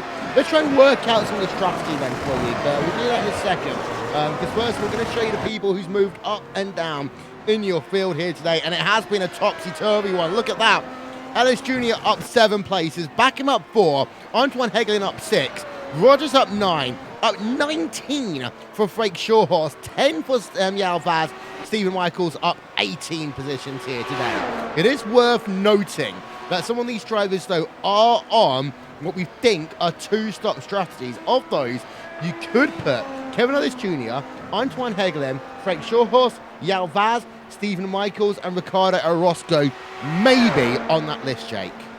Yeah, maybe you certainly can, and I think that we're heading towards that window. We're heading closer and closer to 20 laps to go. It depends about how much of the tyres you want to use in that final stint, how much of an advantage do you feel you're going to have against the one-stoppers. Ellis Jr., for example, at the front of this field, he's just going quicker and quicker and quicker over the last couple of laps or so. He's bringing that back to a 24.9. He's only 0.6 of a second slower, mind you, Will, than his fastest lap of the day so far. So he is really putting the bit between his teeth. The issue he's got, though, Matt Backham on much fresher tyres, able to go 0.6 of a second faster. But I have to say, Kevin Ellis Jr. is giving it absolutely everything. Oh, yes, he is indeed. Let's check in with our social media expert, Connery Maddock. And Connery, I feel bad for you today because you've always had it rough with the amount of action in the season. But I think this is just taking it to another level. Yeah, it has been a very, very topsy-turvy race. Even in qualifying with Apex Racing UK getting that front row lockout, then you had Mitchell de Jong missing the first chicane, getting that huge slowdown penalty. You've had so many incidents that have just changed the face of this race that it's just a good analogue for what the whole entire season has been like so far, let alone just this race. Yeah, Marcus Jensen, by the way, up into P number 10 as he's been able to pass Daniel Arndt Wenzing. So Burst eSports currently in that 10th place and 4th place on track here today. Just having a look through gaps in the field. Stephen Michaels, Tommy Erskine, that one's going on. This is for P8 on track. And Stephen Michaels, I believe, has been passed by Tommy Erskine. I did also note earlier on here today, Connery, that there's been a lot of people that's been commenting about that Martin Cronquet. I think that's one of the biggest reactions we've had all year long, as Antoine Hegelin's on pit road for a second time, so he is doing a 2-stopper. Yeah, it's absolutely huge. That incident with Cronquet just goes to show that, once again, he is human. He can make mistakes, even though he completely aced the season last year. Definitely a different sort of scene now for this season, with so many drivers having shots at a race win. It's not going to be Coanda. Oh, well, it might be Coanda dominance, but it's not going to be Cronquet dominance like last season. Yeah, Antoine Hegelin out in P number 14. Right behind Jamie Fluke, once again on track. Of course, Fluke has made that second pit stop, and that actually shows what fresh rubber does, because Fluke had dropped back about 2.5 seconds in that one lap alone, Jake, and now he's about 0.4 of a second ahead on track. Yes, but for Jamie Fluke, he knows that Antoine Hegelin is the faster driver as he heads through the Variante della Roggia, the second chicane out on circuit. So that may just be, I have to release Antoine Hegelin. He is quicker, and he will push a lot harder. So that's the worry that's going to be in the minds of Apex drivers. They want the best result possible. So how do you do that? You get the faster drivers in front as quickly as possible. Yeah, Tommy Erskine, Yao Vaz going at it right now on board. No, we're not going to go. Yes, we are going to go on board with Erskine as he works himself then through, side by side, through the curb of Parabolica. One of the coolest overtaking opportunities in all of racing. Well, Yao Vaz kind of ruins it for us. Comes in for his second pit stop of the day. Now all eyes have to be on Kevin Ellis Jr. Does he dare try and go to the end? I don't think he can, Johnny. I think he has to come in. He has to basically then allow Backham to have to push as hard as he can and hopefully force Backham to overuse his tyres, because now it's on a 16-lap stint for Kevin Ellis Jr. He can still win this race, but he has to come in my opinion, get fresh rubber and charge. So if Kevin Ellis Jr. pits in a couple of laps' time, which is where he's scheduled to stop, around lap 36, 37, he'll have 16 laps to win this race, right? and you'll have about 25 seconds to back him. So you're looking at over a second a lap to make up. It's possible. I don't think you'll do it, though. I think that... Because Mac only pitted around about 10 laps ago, didn't he? Mac pitted on lap 27. Yeah, 7 laps ago. So I'll tell you what, right now, this is... this race is starting to slip away as Kevin Ellis Jr. pits now. He has to do it now, and I just don't think that the 7 laps... Can he gain 1.2 seconds a lap on Mac Backham for the rest of this race? It's going to be very tough, and it's got, in my opinion, it's going to come right down to the final couple of laps of this event. And while the season, all season long, Jake, has been topsy-turvy, it's been up and down. We've had crashes in the final lap. We've had passes towards the end of the motor race. We are setting ourselves up for another grandstand finish here at Monza. And what a way of kicking off the month of May in the iRacing World Championship Grand Prix Series on our first European race. And this is going to be important because Marcus Jensen is ahead of Ellis Jr. And Jensen, of course, he's got his teammate, Josh Rogers, who is ahead on track, who basically, they want to help Rogers out at this point.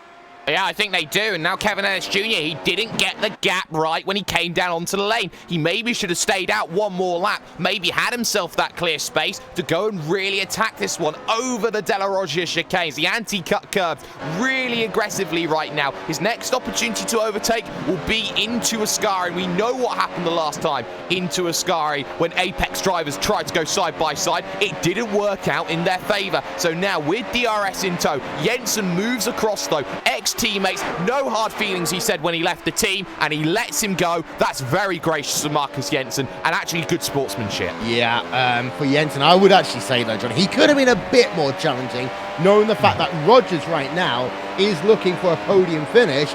And of course, every time they allow someone through, that might end up hurting Rogers at the end of this one, because before Ellis Jr. can even get to Backham, he's going to have to fight it out with Rogers, and this will be a fantastic battle. I'm also having a look, by the way. Rogers is losing time to Matt Backham overall right now. The gap is 12.2 seconds, so I think we can discount Rogers from winning this motor race as it stands, because he's losing himself about a third of a second a lap. Yeah, exactly. This race, I don't know how this is going to end. The thing I love about races like this is you've had, I mean, if I go down the order, here are your possible race winners or could have won this race, should have won this race. Martin Kroenke, Gregor Hutu, Peter Berryman. You look at the likes of Mitchell de Jong as well, should have won this race. Jamie Fluke, Peter Berryman, wherever he is at the moment, he's out of the race still as well. I think I already mentioned him. And now you've got other drivers who have taken advantage and stayed out of trouble. Mac Backham, Josh Rogers, like you mentioned, Georges Erskard, who are still in a bit of a scrap here for P3. Kevin Ellis Jr., the most important thing coming out of this lap, though, is we'll have to compare his lap time at the end of 36 in comparison to Mac Backham. Mac just lapped a 24.9, so we'll have a look at Kevin Ellis Jr. as well. Yeah, we'll do that in just 1 second, because here, Jamie Fluke, David Accor. Right, Jamie Fluke gets himself ahead of David Accor, then up into P number 10. Fluke continues to charge as well. You can get social with us. Use /RaceSpot TV at RaceSpot TV if you want to contact us on Twitter. Kevin Ellis Jr., that last time by, let's have a look at his lap time. It is a 1:23.764, 1.2 seconds faster than Mac Backham there, Jake. I think it needs to be 1.5 though, Will. 1.2 I still don't think is quite enough. It's 24.5 seconds. We're on lap 37 of 53, so that's about 17 laps left to go. 17 laps, 24.5 seconds. I think you need to push a second and a half, maybe 1.4 to make things happen. Ellis Jr.'s got to find 2/10, and I will tell you something about that. That was his fastest lap of the day so far. Ellis Jr. knows he's got to race this way to win this event, but not only has he got to do that, he's got to hope that Georges and also Erskard he's got to get through as well, and those two are battling out because Erskard's just made himself up into P3. Yeah, he has. As well, he's currently Erskard about 8.3 seconds behind Rogers. As we have a look on board with the driver of Matt Backham, who is, of course, the leader in this event right now. Across the start-finish line, what's he do that time by? 1:24.824. So it's not a great sequence of laps right now for Backham. And I think Backham's also got to remember, he's had unforced errors this season, Johnny, and that is going to be at the back of his mind because he just doesn't want to throw away a victory that could cost Coanda the streak. He doesn't, you're right. And the biggest lesson I learned talking with a lot of teammates in the past, that if you're nervous and you're in the car thinking, I can't stuff this up, what are all the rest of the drivers on the grid thinking too? Are they as nervous as you? Maybe they're even more nervous. And so when someone told me that, I realized that, okay, I'm no longer nervous anymore, because you don't know what's going through the mind of other drivers. So you've got this race in your hands. Don't stuff it up. Just do your job, and you should end up with a victory. Right now, Mac Backham, one hand on the trophy. He has to drive at home and win this race. And if you're in Peter Berryman's position, Will, I've been in this position before, you think, okay, he's coming into this round, 5th into the championship. He's having a good season so far. 6th into the championship, excuse me, behind Peter Berryman. You just go for it. You go for the victory. This is as greater than finishing P5 and being consistent for the championship. This will make a name for yourself. Right now, you need to push every single lap and try not to bin it. Yeah, he's closing up very quickly to the rear of Pash Gergis. And, well, he really has to hope, in my opinion, that he has a good run through Curva Parabolica to get him into that toe. I think he needs to be about 4 tenths per second back, and he might be through on the run in towards turn number 1. He is within 4 tenths per second on the exit of Curva Parabolica, down to 3 tenths per second. He needs to make this pass in towards turn number 1, and he does. Ellis Jr. up into 4th place, and that one was well needed, Jake. Very well needed. Now next up is the Norwegian Tommy Erskard for Kevin Ellis Jr. So a 23.8 that last time by, aided with the assistance of DRS, and now through Curva Grande he looks to push. He's a second a lap quicker than Tommy Erskard. That's going to be crucial. After that, it's an 8-second wait down the road to Josh Rogers. So that's the sort of level that we're looking at pushing wise, and then traffic comes into play. For someone like Matt Backham, it is now no mistakes time. It's just drive, almost time trial the rest of this event. You know he's going to chase you down. You just got to stay as consistent as possible, and you will see just in the relatives, in the timings, that gap will come down more and more, and psychologically Matt Backham will have a little bit more tension behind that wheel. Yeah, Antoine Hegelin down at the inside of Michael Partington. They actually caught quite a bit of the curb down at the Variante della Roccia, but is able to get 8th position then here today. Your top 8 as it stands. Here we are then. Matt Backham leading by 12.2 seconds over Josh Rogers. So is currently Coanda Sports leading from Burst Esports, with another Coanda driver, Tommy Erskard, running in 3rd. Then you got yourself Apex Racing UK, Kevin Ellis Jr. on that 2-stop strategy, charging back through the field. He is in 4th.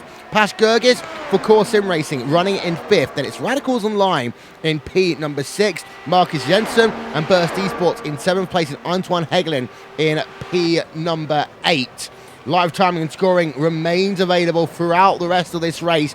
The last 13 and a bit laps to go of what has been a chaotic round of the iRacing World Championship Grand Prix Series. Monza always is. We've had a crash at the start. We've had driver of Martin Kroenke having a solo car accident in the first 10 laps of this event. We've had some technical difficulties for 3 Finnish drivers. That was Gregor Huti, Martin Pietà, and Ilkka Haapala.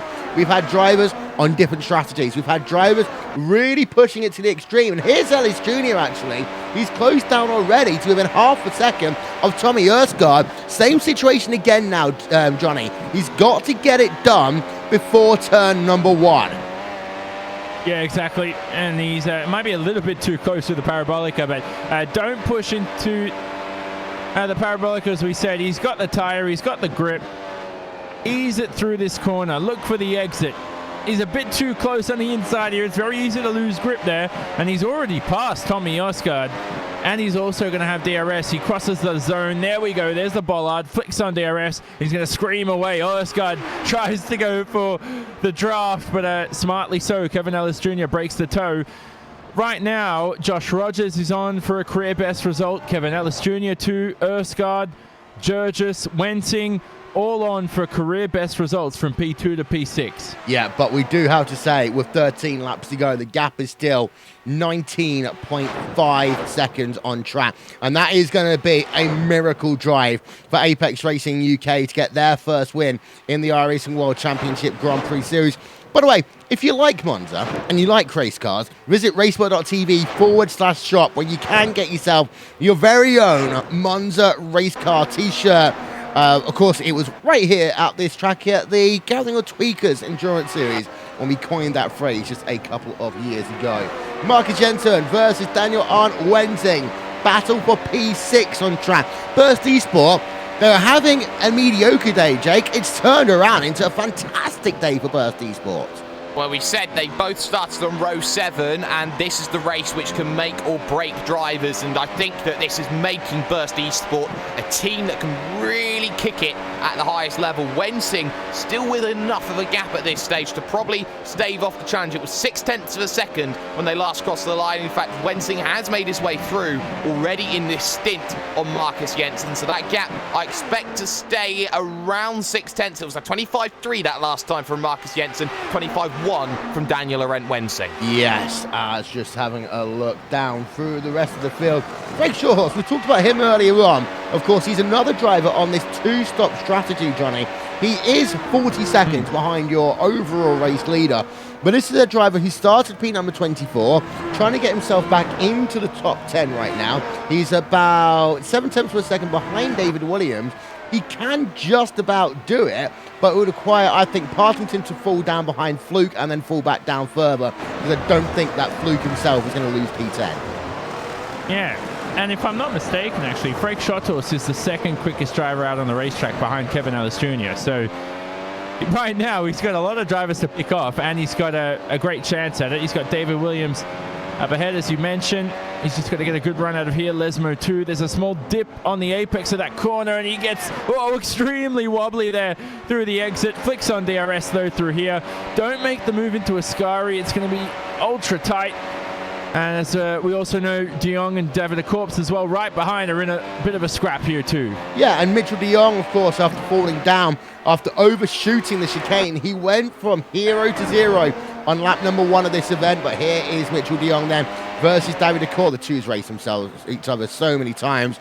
De Jong holding that outside line into Curva Parabolica. He's going to easily complete the pass then. De Jong up into 13th place on track, and ahead Shawhorse Williams are going at it, Jamie Fluke and Partington are going at it. Fluke up into P number 9, and then let's have a look. Here's Frick Shawhorse inside line, and he's going to get himself past David Williams into the first chicane. So lots of passing still happening here, Jake.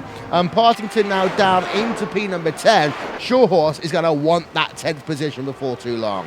Well, we know that Frank Schottos wants to make moves, and he's on a strategy which will enable him to do so. So Michael Partington under pressure and will just fall backwards and backwards and backwards. But I want to talk about Mitchell De Jong, because right now, this is the lifeline of his season at the moment. Kroenke's out. Gregor Hutu is out. Yes, Matt Backham's winning, but you have to remember, Mitchell De Jong is got himself that 6-point lead in the championship. I think that still gains from P13. I think he still holds the lead of the championship coming out of this one, but he wants David Williams, which I think will be the easy one. If he can get to Partington as well by the end of the event, I'm not sure that he can. That is going to be another crucial position, another vital couple of points here for the championship. Yeah, Marcus Jensen, Burst eSports then versus at number 4, Radicals Online Machine, as just heading themselves into corner, the corner I was talking about? Sorry, just had a timing scoring glitch there as well, but Marcus Jensen actually versus Daniel Arndt Wensing going on. Antoine Hegelin is there in that battle as well. Actually, I'm taking this all back. Just having a look through the field. Yeah, he is through. So Wensing is through, and he is up into P. Jensen's through. He is up into P number 6. Wensing down into P number 7 on track right now, Johnny. Yep, so as we say that, we'll look at him on screen piling up the gravel into the air right now. You can see the Radicals driver of Wensing. He's under pressure here from Anton Hegelin, the young man. Adalesmo 2 pushes a little bit too wide there. The dirty air will do that to you. He's very, very close. They both have DRS, but I think the inside line might work here. I think pulling out of the draft a little bit too early didn't, and now it means Wensing's going to go straight through into Ascari. Pushes a little bit deep though, so this battle is going to continue on the exit.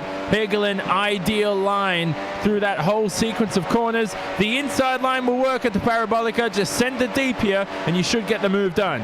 Yes, that is exactly what Antoine Hegelen is going to do. He moves himself up into P7 here in the 5th round of the iRacing World Championship Grand Prix Series. Keeping an eye out, by the way, on Shorthorse and Partington, and it is 2.8 seconds a gap between them. But look at how quickly, Jake, Shorthorse is closing up to the rear of Partington. Yeah, and well, that gap closing and closing. Partington 25.5, 24.3, 1.2 seconds then. Frake is on a storm, and he needs to salvage any respect from this event, the Team Redline, an event that we knew that they would struggle at today, Will, but not quite to the level and the extent that we thought it was going to be. Schotel started 24th on the grid. That was a poor qualifying from Frake's standards. Last year, he didn't even make it to the first corner. This year, he's only fighting it out for a top 10. Is this the Frake Schothorst that was second in World's Fastest Gamer? I don't think so. No, I think he's still struggling a little bit right now. But what we have got here, by the way, is Antoine Hegelen versus Marcus Jensen. I'm going to focus on that for 1 second. Apex Racing UK, Antoine Hegelen heading himself through the Ascari chicane right on the rear wing of Marcus Jensen, but loses a little bit there through the dirty air effect. Yeah, Frank Shorthorse, P number 11. He's not had a great season. He's actually not had a great time in the iRacing World Championship Grand Prix Series, but there's still, I think, a lot that he can do. I think there might need to be a bit more support for him in this series on the number 21 car. But here comes Antoine Hegelen, and he will go to the outside of Marcus Jensen, running towards turn number 1. Easily said, easily done. Apex Racing UK up into the 6th place now on track. So, well, Apex are doing a good job of salvaging what was almost a disaster for them, Johnny. Yeah, Hegelen there bear hugging Jensen on the main straight, up close and personal with him, and he gets the move done. So Apex here, great result from them. Well, if they actually do finish this race, and it could have been even better, potentially a race win for the team. Who knows how this could have ended up. But remember, Will, when we were playing Hangman at the start of, Race What TV, a little preview we were doing behind the scenes, you did say Coanda will win, and I did guess the word right. So it looks like at the moment you may be correct on that Hangman puzzle. Yeah, but don't forget, it was within the first 10 laps of the event that Martin Kroenke binned it from, well, having a fantastic race. And then now you've got a situation where you've got a Coanda driver leading the race, and he's got so much pressure on him. This is Ellis Jr., by the way, versus Josh Rogers. He will not get him into turn number 1.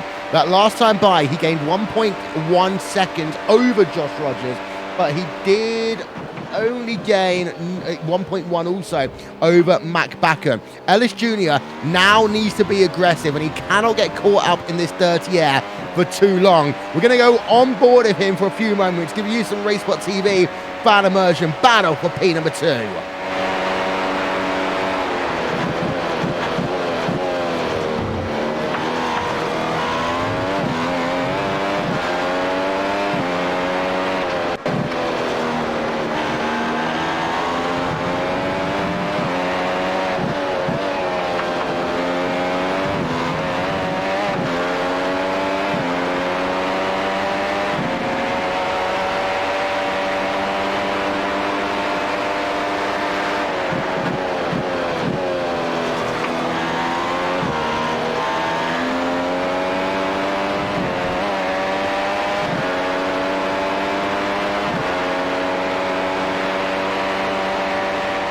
Got it. Up into second place then. Easy for Kevin Ellis Jr. But let's not forget here, Johnny, this is still a Burst Esports team who's going to get their first podium in the iRacing World Championship Grand Prix Series. And it was only a couple of years ago we were talking about Apex Racing UK and them battling for podiums. And now let's have a look at how almost dominant they've been here today. Burst Esports doing a very similar thing. I've heard some very exciting prospective things about the Burst Esports teams. As Rogers there, I think he just went off screen. Is he okay? He's fine, actually. He's just made a bit of an error at the end of that first chicane, the Rettifilio. But the Burst Esports team still establishing themselves as a force to be reckoned with in esports. And I think right now to have, Rogers and Jensen doing this well, and to keep quiet at this point in time, you're really attracting some good news for the team in the future. You know, nothing wrong is happening. You've got a few tricks up your sleeve. Look out for this team in the next couple of, well, maybe 12 months or a couple of years. Yeah, also, just got to let you know that De Jong has got up to the rear of David Williams. You might well see David Williams just allow De Jong pass in terms of helping consolidate, not against Kroenke, but against Hutu in terms of championship points here today. Back to your battle out front, though. It is 12.6 seconds. We did show you the gaps that last time by him. Well, Jay, he has been so much faster, Kevin Ellis Jr. than Bakum, but not fast enough over the last 5 laps or so. Well, a second a lap is what we've been looking at, 1.2, 1.3 seconds. That's not enough for Kevin Ellis Jr. He wants to hope that this race was an hour and a half long, not the hour and 15 that you see with the massive high speeds at Monza. And I think that it's very, very telling that Kevin Ellis Jr. has given it everything. I'm going to look very silly by thinking that he was on the right strategy, but it turns out he wasn't. And you look at Kevin Ellis Jr., take nothing away from him. He has driven a fantastic race, but Matt Bakum has just driven that one stage a little bit better. But once again, look to Mitchell de Jong, because here comes the move that puts him to position 11, that puts him with a few more championship points in the bank to try and bring that gap down on the championship battle, which I think leaves Matt Bakum championship leader heading out of round 5. Yeah, don't forget, you can now vote for your driver of the day. Tweet us at RaceBotTV. Use the hashtag iRacing WCS. Let us know who your driver of the day is today. And I'll tell you one thing, there are a number of candidates up and down the field for that one. Just having a look down, Antoine Hegel and Pash Gergis, they're going at P number 5 for Pash Gergis here today so far. I mean, this has been a fantastic result by him. He is on older tyres right now compared to Antoine Hegel, and he is losing quite a bit of time. But Gergis, even if he does finish in P number 6, great result by him. Yep, loved it. And I hope for him all the best for the future. Who knows if he'll still remain in core, for the next couple of seasons. But I think seeing him in that orange and white, is orange and white, orange and silver, whatever it is, orange and black even, it really does fit him well, as right now he's still under attack from Anton Hegel, and Anton Hegel is actually going to make his way past. So we talk about a top 5 at Georges, and it's slipped away at the moment. He has to fight back here at the exit. Hegelen doesn't have the best of exits. It's so difficult to gain traction out of that first couple of corners there. The tires just, it needs to be set up quite well. Georges here, though, breaks under the bridge. Will take this corner quite seamlessly, and can't make his way past. But for Pash, as we said, passionate dude, and I hope all the best for him over the next season. Michael Partington has lost a position recently to Stephen Michaels in the Positive Sim Racing number 50 machine. Down to about 3.5 laps to go now in this event. In fact, less than 3.5 laps to go, because here is Matt Bakum as he now comes to see 3 laps to go, as he's got the gap of 11.4 seconds. And while Bakum, I mean, we've basically done everything today, Jake, except for give Bakum credit, because he deserves a ton of credit today. He's had an absolutely flawless race. It has been flawless, and Matt Bakum has kept a cool head when everybody around him decided that they wanted to lose everything. And Matt Bakum has driven arguably the most adult drive of his career. Not to take anything away from Matt Backum's other drives, but this drive in comparison to his drive against Gregor Hutu at Montreal, I think this is a better achievement, because he's had to go and be the rock of Coanda when the rock crumbled, the ship had a hole in the hull, and everything looked like it was about to capsize. It was a great drive, or it is a great drive by Matt Bakum, and if he holds on for just 2 and a bit more laps, then Matt Bakum deserves his place as one of the greatest sim racers in the world at the moment. Ricardo Orozco versus David Decor. That's just been a swap for position. Orozco up into P number 16. Decor down into P number 17.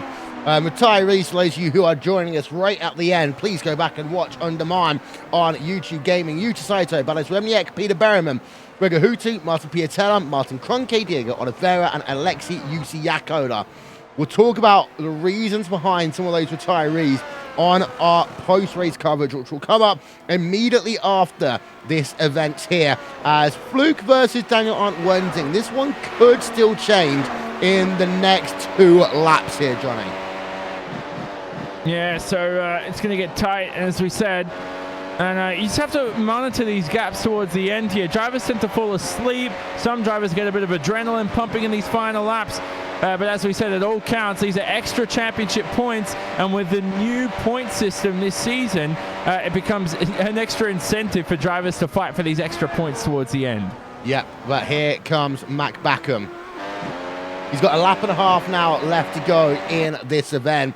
And I will say, we've had crazy races for the first 4 iRacing World Championship Grand Prix Series events in 2018. And what a change is it from the time when Martin Kroenke won every single round of the championship. It was here at Monza when it looked as though that Martin Kroenke was under a lot of pressure from Mitchell de Jong. But it was actually, ironically, Mitchell de Jong that set into effect a complete chain of events today when he overshot that first corner down at turn number 1, lap number 1 of the race. He just overshot, went onto the escape road. It bunched up a lot of the field. It was a sign of many things to come. But one thing that we hadn't really talked about for a lot of this is that Mac Backham has had an almost flawless drive here today as we enter the final lap then here at Monza. And your top 3 as it stands right now, Backham leading by 10.2 seconds over Kevin Ellis Jr. and Josh Rogers in 3rd. I'll tell you one thing, I don't think there's anyone who would have predicted that to be your podium, not even at the end of qualifying, at the start of this event, even 5 laps into this event. But Matt Backham, he has driven an adult and mature drive. He's had, of course, 1 win this year in the iRacing World Championship Grand Prix Series. He will join Martin Kroenke in just a few turns' time as a driver having 2 wins in the series here today. We're going to have ourselves a look at Frank Shawhorse. He just made a pass. We'll do that after the checkered flag has flown. But here comes Matt Backham then into the Variante Ascari for the final time. Don't bin it now here, Max, as he will now come down. 1 corner left to go. Curva Parabolica, and the month of May is always a crazy month worth of racing, and it's proven it here today in the iRacing World Championship Grand Prix Series. Out the final corner for the final time, Mac Backham is a 2-time winner in the iRacing World Championship Grand Prix Series, and he will take the lead of the championship as a consequence.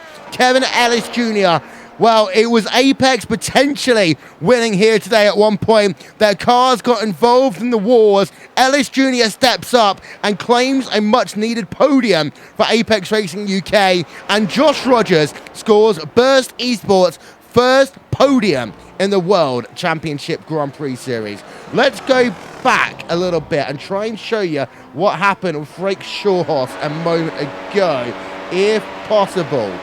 It was down into turn number 1, I believe, so we'll try and get a look at that one as quickly as possible. We'll also show you your final race results in just 1 moment's time. But what a race we have had here today, Johnny, from this track that we love and call Monza. This season has been incredible as a whole, and we still have plenty of rounds to go. We look at Frank Shawhorse now on screen. This is a thrilling pass here on the final lap of the race. How close does he get to Jamie Fluke here? And I think right now Frank Shawhorse ended up passing 2 cars on this final lap, so both Fluke and the driver ahead of, it looks like Daniel Laurent Wensing. So here we go here into turn 1. Brilliant move there. And then the driver goes off of Wensing, so that will be a slowdown for Daniel Laurent. And there is Frank Shawhorse going straight past. Cones killed once again by Daniel Wensing. But to wrap up on what you said, Will, this has been such a thrilling season so far. It's been topsy-turvy. There's been incidents, great racing, everything packed into one. We couldn't have hoped for a better season. I think these tires have also made it extra interesting. Yeah, let's give you your final race results then from Monza.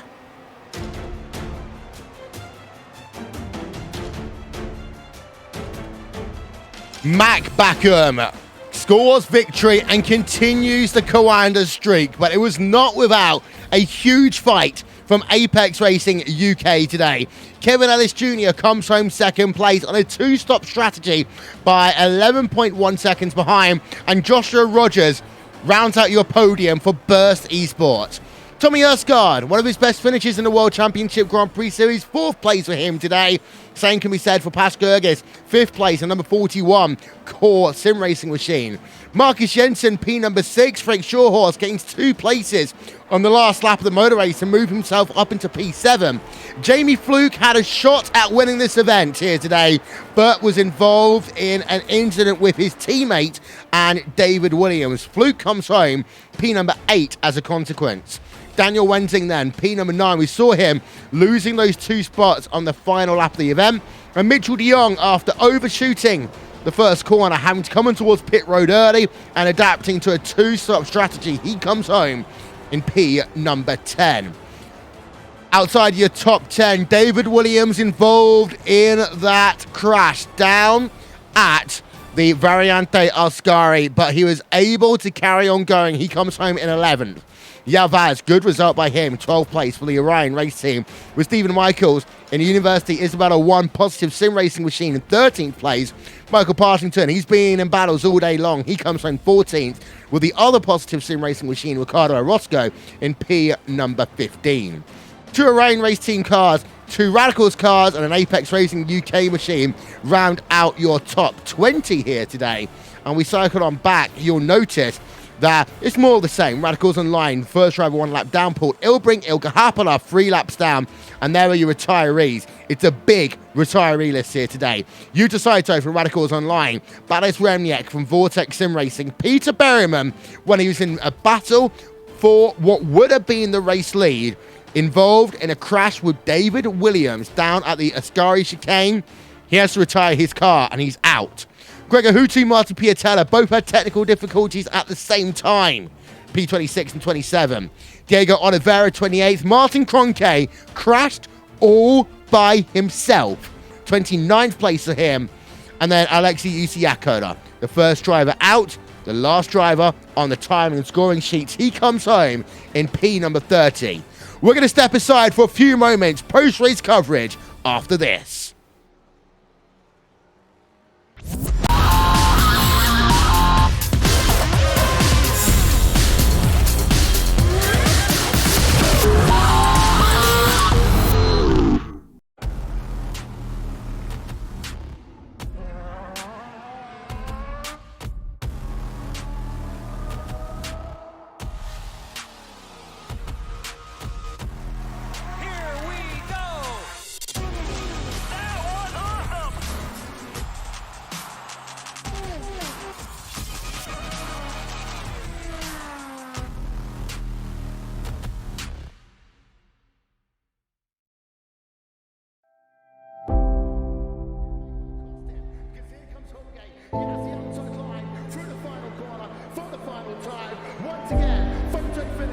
At the Indianapolis Motor Speedway, will it be Tim Hogan? It's going to be Christopher DeMering at the line.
What a race we have just had from Monza, the 5th round of the iRacing World Championship Grand Prix Series.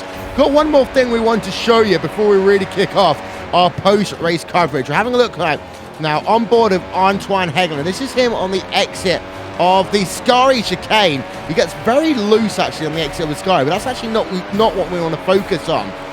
He ends up on the final corner. Let's listen in.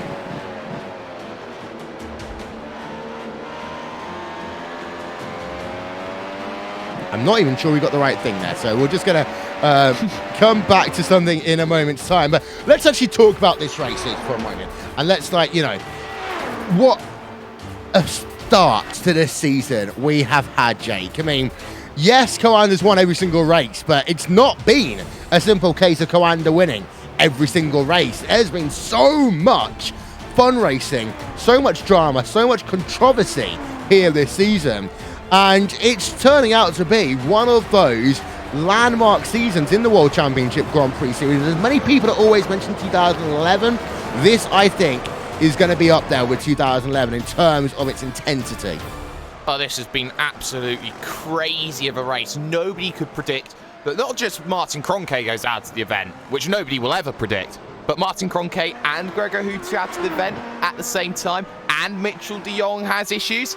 You can't write that. You just can't. Then you talk about Peter Berriman running into issues. Then you talk about Jamie Flute running into issues. And if you look right now on the screen, through a Scari, and I believe it will be on this time through, Will, that we'll see what happened to Hegelen going from 15th, no, sorry, not 15th, from 5th to 18th. So I get a little bit mixed up, but watch the gears as he heads through Parabolica.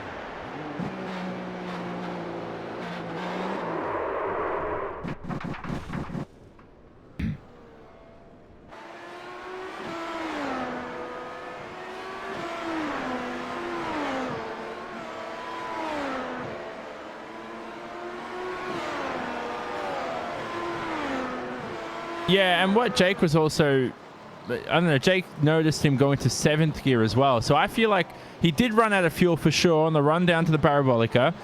And then he tried to flick on neutral to sort of roll across the finish line, and he would have made it in a good position. He had enough speed, but the issue was he may have hit something like sometimes you have your H shifter. If you have one of those, you have that map to iRacing, and then you hit 7th gear or something by accident. I don't know what he's done there, but the car's engaged 7th gear, and I feel like that's what's made things spun. Now, I might have to look at the replay again, but it could have been a little bit better managed there, but it's not really something Anton Hegelen decides to practice every single day, but it may be something he wants to look into just in case for the future. But a lot of drivers struggled with fuel this round, Will. Mac Backham on the lap, the parade lap back to the garage, actually ran out of fuel on the back straight too.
Well, I think that Mitch de Jong wanted to be on that escape road, wanted to work out, okay, what's going to be the quickest way for me to really save my race, because I've gone off on lap 1. It's when the slowdown penalties are the most aggressive, apart from maybe lap 2. So he's got to try and slow that vehicle down and make sure that he gets himself, in within that limit. I think he went to try and slow it down. He got to a certain point, decided to speed up again, and then realised, oh wait, I still haven't quite served it enough. Too late, there's your penalty. Go in, serve your penalty, come back out again. I think that Mitchell de Jong made a fatal error today. And it's not often that we see Mitchell de Jong make those mistakes, but it's the way that he's recovered and has got a top 10 finish out of this, which nobody thought when he was dead last in the field, 50 seconds back. Let's not forget, Will, he's finished 40 seconds off of the race leader. He's gained 10 seconds in this race. He's done a great job to get back into the top 10, keep his championship alive, and put himself there. Right, let's have another look then. Sorry about that mic issue with Peter Berryman. This is his start. And you can see he just completely bogged down at the start of this one, trying to bring that car from pole position, Peter Berryman. And he loses 2 places as a consequence of that. And then coming down in towards that first corner. Luckily, he was able to keep in 3rd place only. And of course, he'd get 2nd place back immediately as a consequence of that one. But let's run through then your top 10 one more time here from Monza. Mac Backham wins by 11.1 seconds over Kevin Ellis Jr. Josh Rogers 3rd, Tommy Erskard 4th, Bas Gerges in 5th. Marcus Jensen, Frank Shawhorse, Jamie Fluke, Daniel Wensing and Mitchell de Jong. They are your top 10. And we're going to have a chat then with your winner from this race. That is the driver of Mac Backham, his 2nd victory now in the iRacing World Championship Grand Prix Series. Mac, congratulations. It's been a crazy one. Yeah, thank you. It was, well, after initial pit stop, I think it was rather straightforward for me. But, yeah, I just tried to get things together and not make any mistakes. Okay, let's start with the start. Let's start with qualifying because it all bunched up down in towards turn number 1. Of course, your teammate de Jong, after getting the race lead for about 200 meters, he ended up going off and then pandemonium started off there. Of course, your teammate, Martin Kroenke, solo car incident, and all of a sudden it seemed like the weight of the Coanda machine was all on your shoulders. Yeah, I'm still. I haven't really rewatched the first few laps, but so many things happened, so I kind of don't remember most of it because it's so much. I'll have to relook at it later. But yeah, I think Mitchell had some issues, and then behind me was such a huge gap already, so it was just me and the people in front. I knew after the first pit stops, Apex went for a 2-stop, and we were really on the bubble. We weren't really sure if we were going to do a 1 or a 2-stop. So when they went for the 2-stop, we just kind of went for the 1-stop and see how it would work out, and then. I think shortly after Jamie pitted, I think Peter retired, and then Jamie got front wing damage. So as soon as I heard that on the radio, I just backed off because I knew with the time lost in pits for Jamie that he wouldn't be able to catch me anymore. And that kind of came in handy because in the final stint, I think I saved fuel for like 20 laps, and I only just about crossed the line with enough left. So should definitely take some more fuel next round. Yeah, I mean, it's been a crazy 5 rounds of the iRacing World Championship Grand Prix Series. You've got 2 victories and now the championship lead. Momentum's always a big thing in this series, and over the years I've commentated it, I've always said whoever gets momentum around this time of the season often goes on to has a good or great World Championship. What are you now thinking as you leave here and thinking about the next round of the championship? Let's not forget, which is a few weeks away from now, as we build up to other events going on, of course, Indy 500 and everything else, of course, on iRacing. Yeah, I'm just taking it race by race, really. I'm not really too worried about the championship. It's not really, I wouldn't say it's not a goal of mine, but I don't know how realistic that is. I mean, I think there's still definitely Martin and Gregor and Mitchell. Generally, over the weekend, they just have a little bit on me, especially in qualifying. So unless that gets sorted, I don't think, without any luck, like today, for example, I will be in the conversation right up until the end. So, but we'll see. And Watkins Glen historically has always been another track where races can be ended at turn number 1 in a heartbeat. And also it's a track where over the years it's had a lot of controversy as well. You heading into Watkins Glen, I think that's your first time racing at Watkins Glen in the World Championship Series. Yeah, I didn't know that was the next track. Yeah, I really don't like Watkins Glen, so I don't know. I guess maybe this car is good there. I've never really driven much there, but I just generally really hate the track. So I hope I'll be able to do at least a decent race then. Well, for the time being, you are the winner here today in round number 5 of the iRacing World Championship Grand Prix Series. Before we let you go, VRS Commander Sim Sports, who do you want to give shout-outs to? Yeah, just want to thank our partners and sponsors first. So Virtual Racing School, Huizenveld Engineering, SimCrib JRT, VTech, and you guys, of course, for the broadcast, and of course, my teammates and my spotters for helping us prepare for the races. Yeah, it was really good. Well, thank you very much. Matt Backen then with the race victory here today, 11.1 seconds ahead of Kevin Ellis Jr. for Apex Racing UK. And before we talk to Kevin, Jake, it is worth noting that this is their best result in the World Championship Grand Prix Series. Equal. It is, and it's a fantastic result as well, because that, maybe you can argue there is some fortune to it, but I consider racing to be, even if there's fortune, even if there's luck, even if anybody has a shot of winning, right? You have that ability to go out there, race to the best of your ability, and nobody can now take away that second place position for Apex Racing UK and Kevin Ellis Jr. It's a fantastic result for the team, and one that should spearhead themselves forward to Watkins Glen, which I think is another circuit that suits them quite nicely. And you have now got Kevin Ellis Jr. second place at Apex Racing UK. I do. Kevin Ellis Jr., what a crazy race for you. Started off in 8th position, had yourself a big charge.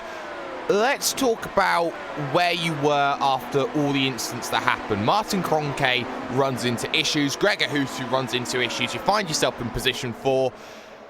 And ultimately, it just seemed that the race evolved around you. Yeah, hey guys. Yeah, I'm a bit all over the place at the moment, sorry. But yeah, that first stint was just, I had a bit of clean air after Gregor dropped out, and just kind of try to focus on getting to the first pit stop. And we were hoping everyone would 2-stop, and this again another race where we've gone the opposite of everyone else on the strategies. So yeah, I was a bit concerned after that first stop. But yeah, the first stint, just everything just sort of fell my way, and yeah, I don't know what happened. I always seem to be able to dodge issues that go on, and yeah, I'm just all over the place right now. I can't even remember the first stint, to be honest with you. Well, because you don't remember the first stint, I'm going to go talk about the last stint then for you, because you had to go make positions at the end. You had to get past the likes of Jurgis, Erskard, Josh Rogers in the mix as well. How difficult is it to go and overtake late, having to use your ability, knowing that you don't have anything really in reserve? You have to go out there and leave everything on the track. Yeah, it can definitely be a challenge, but a lot of things, you know, me being on the 2-stop, I had a lot fresher tyres, so I knew I'd have that to my advantage. But all day today with the cooler weather, I was struggling with the ERS. After about lap 5, I was about 40% left, and I could never get that back to above 50, so I couldn't really push my ERS too hard. So I had to kind of, when I was catching Josh, my spotter Dave, he said, you know, we're catching him at a good enough rate right now. Just try and keep on what you're doing. I just try to keep the tyres under me, because I knew I'd maybe need to fight him. I didn't think he'd fight me too hard, just because we were on alternate strategies and there was quite a long way to go when I caught him. But I was just trying to get my ERS back, just in case he did decide to put a charge. But yeah, just when you've got fresh tyres like that and you're catching someone, it's a really great feeling. I think Mitchell said something similar to this Philip Ellen, so I don't want to copy him, but yeah, it's a great feeling when you're on fresher tyres and someone you're closing in. And yeah, after I got by him, it was just a case of bringing it home, managing the fuel. I was a little bit short on fuel there, so just managed a little bit near the end there. But yeah, the car was just unbelievable today, really good. And you put yourself now on the fringes of the championship picture, P5 in the championship, just 108 points off of the championship lead. You're just outside of that one race sort of margin, and we've seen just how crazy the racing has been. But Apex Racing UK, seeing so many drivers, and there are 4 of them in and around that top 10, do you feel that the team as a collective is where the strength of Apex lies more, rather than any one individual talent? I'd say so, yeah. We're all very close on pace, so typically when we're on track, we're all quite close to each other, so that kind of falls into our hands quite a bit. In some races, you know, we can use each other as to kind of hold people up and, you know, do strategies with teammates and stuff like that. And I was considering on the first stint, there's one of the only things I can remember from the first stint is thinking about trying to do like an alternate strategy, like pitting dead early, just to try and get that undercut on Mac and possibly hold him up and stuff for when Pete and Jamie came back up. And yeah, we definitely need to use our numbers, and we have been doing that this year. We're a very strong unit, we're all very close now, and we're really bouncing it off each other very well. Pete and Jamie I need to give them a quick shout out. They did a fantastic job all the last week and a half on the qualifying, and in the race car. It was just utterly fantastic. Those guys, you know, for me to come second, that shows what they could have done. You know, I didn't have the pace of them today, and I think that's pretty obvious. And for me to still come second, that shows just how good those two were. So I need to give those two a massive shout out. The car was phenomenal, and it's all because of those two. Did a fantastic job. No worries at all there. So we've seen the shout-outs then to your teammates who've done a great job. Shout-outs and sponsors then? Yeah, I need to give a shout out to my crew guys who were on the wall this race. David and Wallace, they did an absolutely fantastic job. Just kept me cool, kept me my limits. You know, kept me within my limits. Sorry, when I was catching Rogers there, I knew just had to kind of keep within myself and not push too hard and risk anything. All the boys at Apex Racing UK, they've been absolutely fantastic over the last couple of weeks. As I said, in all season, to be honest, they've been so hungry to get up there and be fighting with Coanda. And today, you know, I think we really gave it a proper shot. If Pete and Jamie weren't right out, they definitely would have been right up there as well. And the same can be said for Antoine. You know, the fuel on the last lap there was devastating for us. But I'm glad I managed to carry the Apex flag today. So yeah, big shout out to all of them, and also to our sponsors, JCL, Leo Bodner, Simpure, and SDK Gaming. No worries at all. Kevin Ellis Jr. coming home in second position. One of only 3 drivers, Will, to have completed every single lap so far this season. Nice little stat fact there. We're going to talk about Joshua Rogers in a moment, but before we do, Johnny, best result also for Burst eSport. 3rd place here today in the World Championship Grand Prix Series. And I actually have to say, I think the best result for an Aussie in this series since Luke McLean. Well, actually, no, I need to say that. I think Luke McLean's a New Zealand driver. So, best result for an Australasian driver since Luke McLean. Yeah. Not Ben Cornett never got a podium, did he? No, but Luke McLean did it more recently. In 2014. Yeah, exactly. So there you go. I'm speaking to Josh Rogers now. I can't even say his name. Josh Rogers, excuse me, who comes home in P3. Brilliant result, Josh. I have to say, did you expect this podium? Has it come too soon or too early, too late? How do you feel you went this season? Absolutely not, to be honest. I think obviously we were quite lucky today. But you still got to be there to make the most of it and pick up the pieces. But to be honest, after qualifying in P13, I thought it was pretty much all over from that point. It was going to be a bit of a salvage drive. But yeah, no, I look absolutely in disbelief at the moment. P3 in only my 4th round in the series. I'm absolutely stoked. So yeah, can't thank anyone enough. I have to go back to the start now. Did you slice and dice your way in any particular order? Did you plan to say, hey, I'm going to go up the inside and that's where all the open positions are going to be? Or how did the start work out for you? Initially, my jump wasn't very good, but the run down to turn 1 for me seemed to be quite clear. Coming to turn 1 though, I think I did see a bit of a gap on the inside, so I decided to shoot for it. Picked up a couple spots out of that, but there was a bit of a mess in turn 1 for the first couple of laps, but after that point it was just a matter of trying to keep it nice and consistent and conservative, and just pick off cars when I could. I didn't want to take too many risks, especially considering the huge tyre wear in our plan to do a one stop. Holding the tyre too early was going to be put pretty much the nail in the coffin in terms of running that strategy, so it was important to take care of that tyre and not take too many risks too early on. Did you stick to your target lap that you wanted to pit at, or did you think with all these DNFs up in front you could stretch the stint a little bit longer or even go shorter? I think obviously, you know, with all that it was quite up in the air. I think what we were going to do was pretty determined on what Tommy did behind us. We were planning on pitting on lap 24. We ended up on 25. Wasn't too different. But to be honest, in the end, it wasn't. Strategy didn't really change too much. Obviously, there was a few different options, but we ended up sticking with the one that we thought we were going to go with at the beginning. And I have to say, who have you been testing with so far this season? Because we know the Burst eSport team of yourself and Marcus Jensen, 2 young drivers in the series. Who else have you been really pounding away at all these racetracks with? So basically, we've just been having a run with Marcus, obviously, and also Pash from Awesome Racing. So yeah, I think as a whole, our little group seems to work together quite well in terms of getting the car nice and also having little test sessions here and there. It definitely helps being able to compare to such high caliber drivers too. And who do you wish for drivers such as Kevin Ellis Jr., who's alongside you now? You can give him your pitch to actually move over to Burst eSport. He's doing quite well at the moment. I don't know if you need extra drivers on the team. He is doing quite well. I think it'd be a little bit tough to convince Kev to come over, but Well, There fun you fact go. for you, I'm working with him for the Indy 500, so we're technically teammates right now for the next week. Whoa. yeah, Did that's someone say Indy 500? Oh, I've said it. Uh-oh. That's right, we'll do that in a bit. We're not going to play the NFL on Fox music, are we? Because we'll have to... No, because it's not the remove whole NFL and it's not on broadcast. Fox either. Oh. That's it, by the way. We should wrap up the interview with Josh Rogers. Came home in third, career best result. Surely a race win to come sometime soon in the future. And the same could be said for Kevin Ellis Jr., who we also just spoke to for a couple of seconds. Indeed. So, and yes, we will talk about it very quickly. Don't forget, next Saturday, we've got a double header here on RaceSport TV and on iRacing Live. We've got ourselves 6 hours of Nürburgring in the VRS GT World Championship. And we also have the greatest spectacle in all of sim racing. It is the 9th annual iRacing Indianapolis 500. It will be here exclusively live on RaceSport TV and on iRacing Live.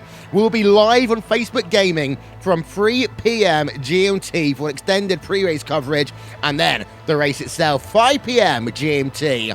Catch it all on RaceSport TV and iRacing Live. And very quickly, Kevin Ellis Jr., Indy 500, Apex Racing UK. I know you've worked with the likes of Broken Arrow in the past. I know you've come very close to winning in the past, but there's no tougher challenge in my opinion, and not even racing, qualifying for the top split, especially in a crazy new year with the IR18. Yeah, the car's been a big shake-up for us, but we've pace is looking pretty good for what we've seen. So yeah, we're working with a lot of good drivers as well. So I'm really looking forward to the 500 next week. Hopefully I'll be here talking to you with a glass of milk in my hands. But yeah, you know, we've got to take it. It's a long race. It's just got to take it one lap at a time and make sure we've got everything there. Some final prep to go on in the next week or so. So yeah, it's gonna be a busy week, but yeah, honestly can't wait. It's gonna be such a good race. Yeah, qualifying for the iRacing Indy 500, for those of you who are an iRacing member, starts at midnight GMT on Tuesday, and you've got yourself until the same time, Friday into Saturday to qualify, and we'll have ourselves coverage as well of the last 2 qualifying sessions immediately after. And I'm gonna have to say this with a straight face here.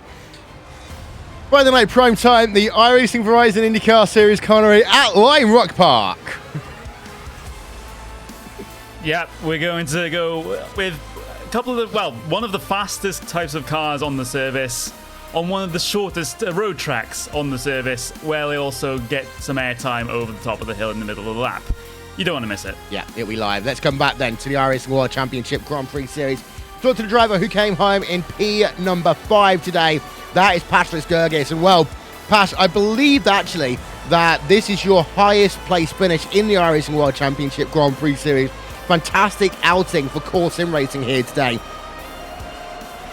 Yeah, that's it. I got my first top 10 last time around at Road America, and today P5. I'm really happy with the result. I certainly didn't expect it.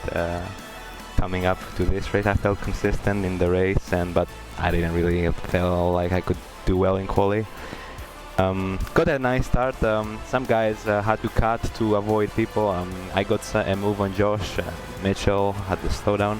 I got a really nice start, and I was feeling really confident with the car. Then obviously we had some guys with a technical issue, and I saw the relative and saw myself in P6, and I was like, oh wow. We have a race here, and after that I tried to stay calm. I was on a one stop, which was really edgy in the end, so I kinda needed to be on it, otherwise it would have been gone to waste. I did the pit stop, but it really got into my head afterwards in the second stint that I could do something to screw it up, so I wasn't really myself. I was really slow. Yeah, P5. I really feel sorry about Antoine going down that way. I know he ran out of fuel. He's a good friend. I was really sad when I lost my top 5 with 3 laps to go, but it sucks to see him going down like that.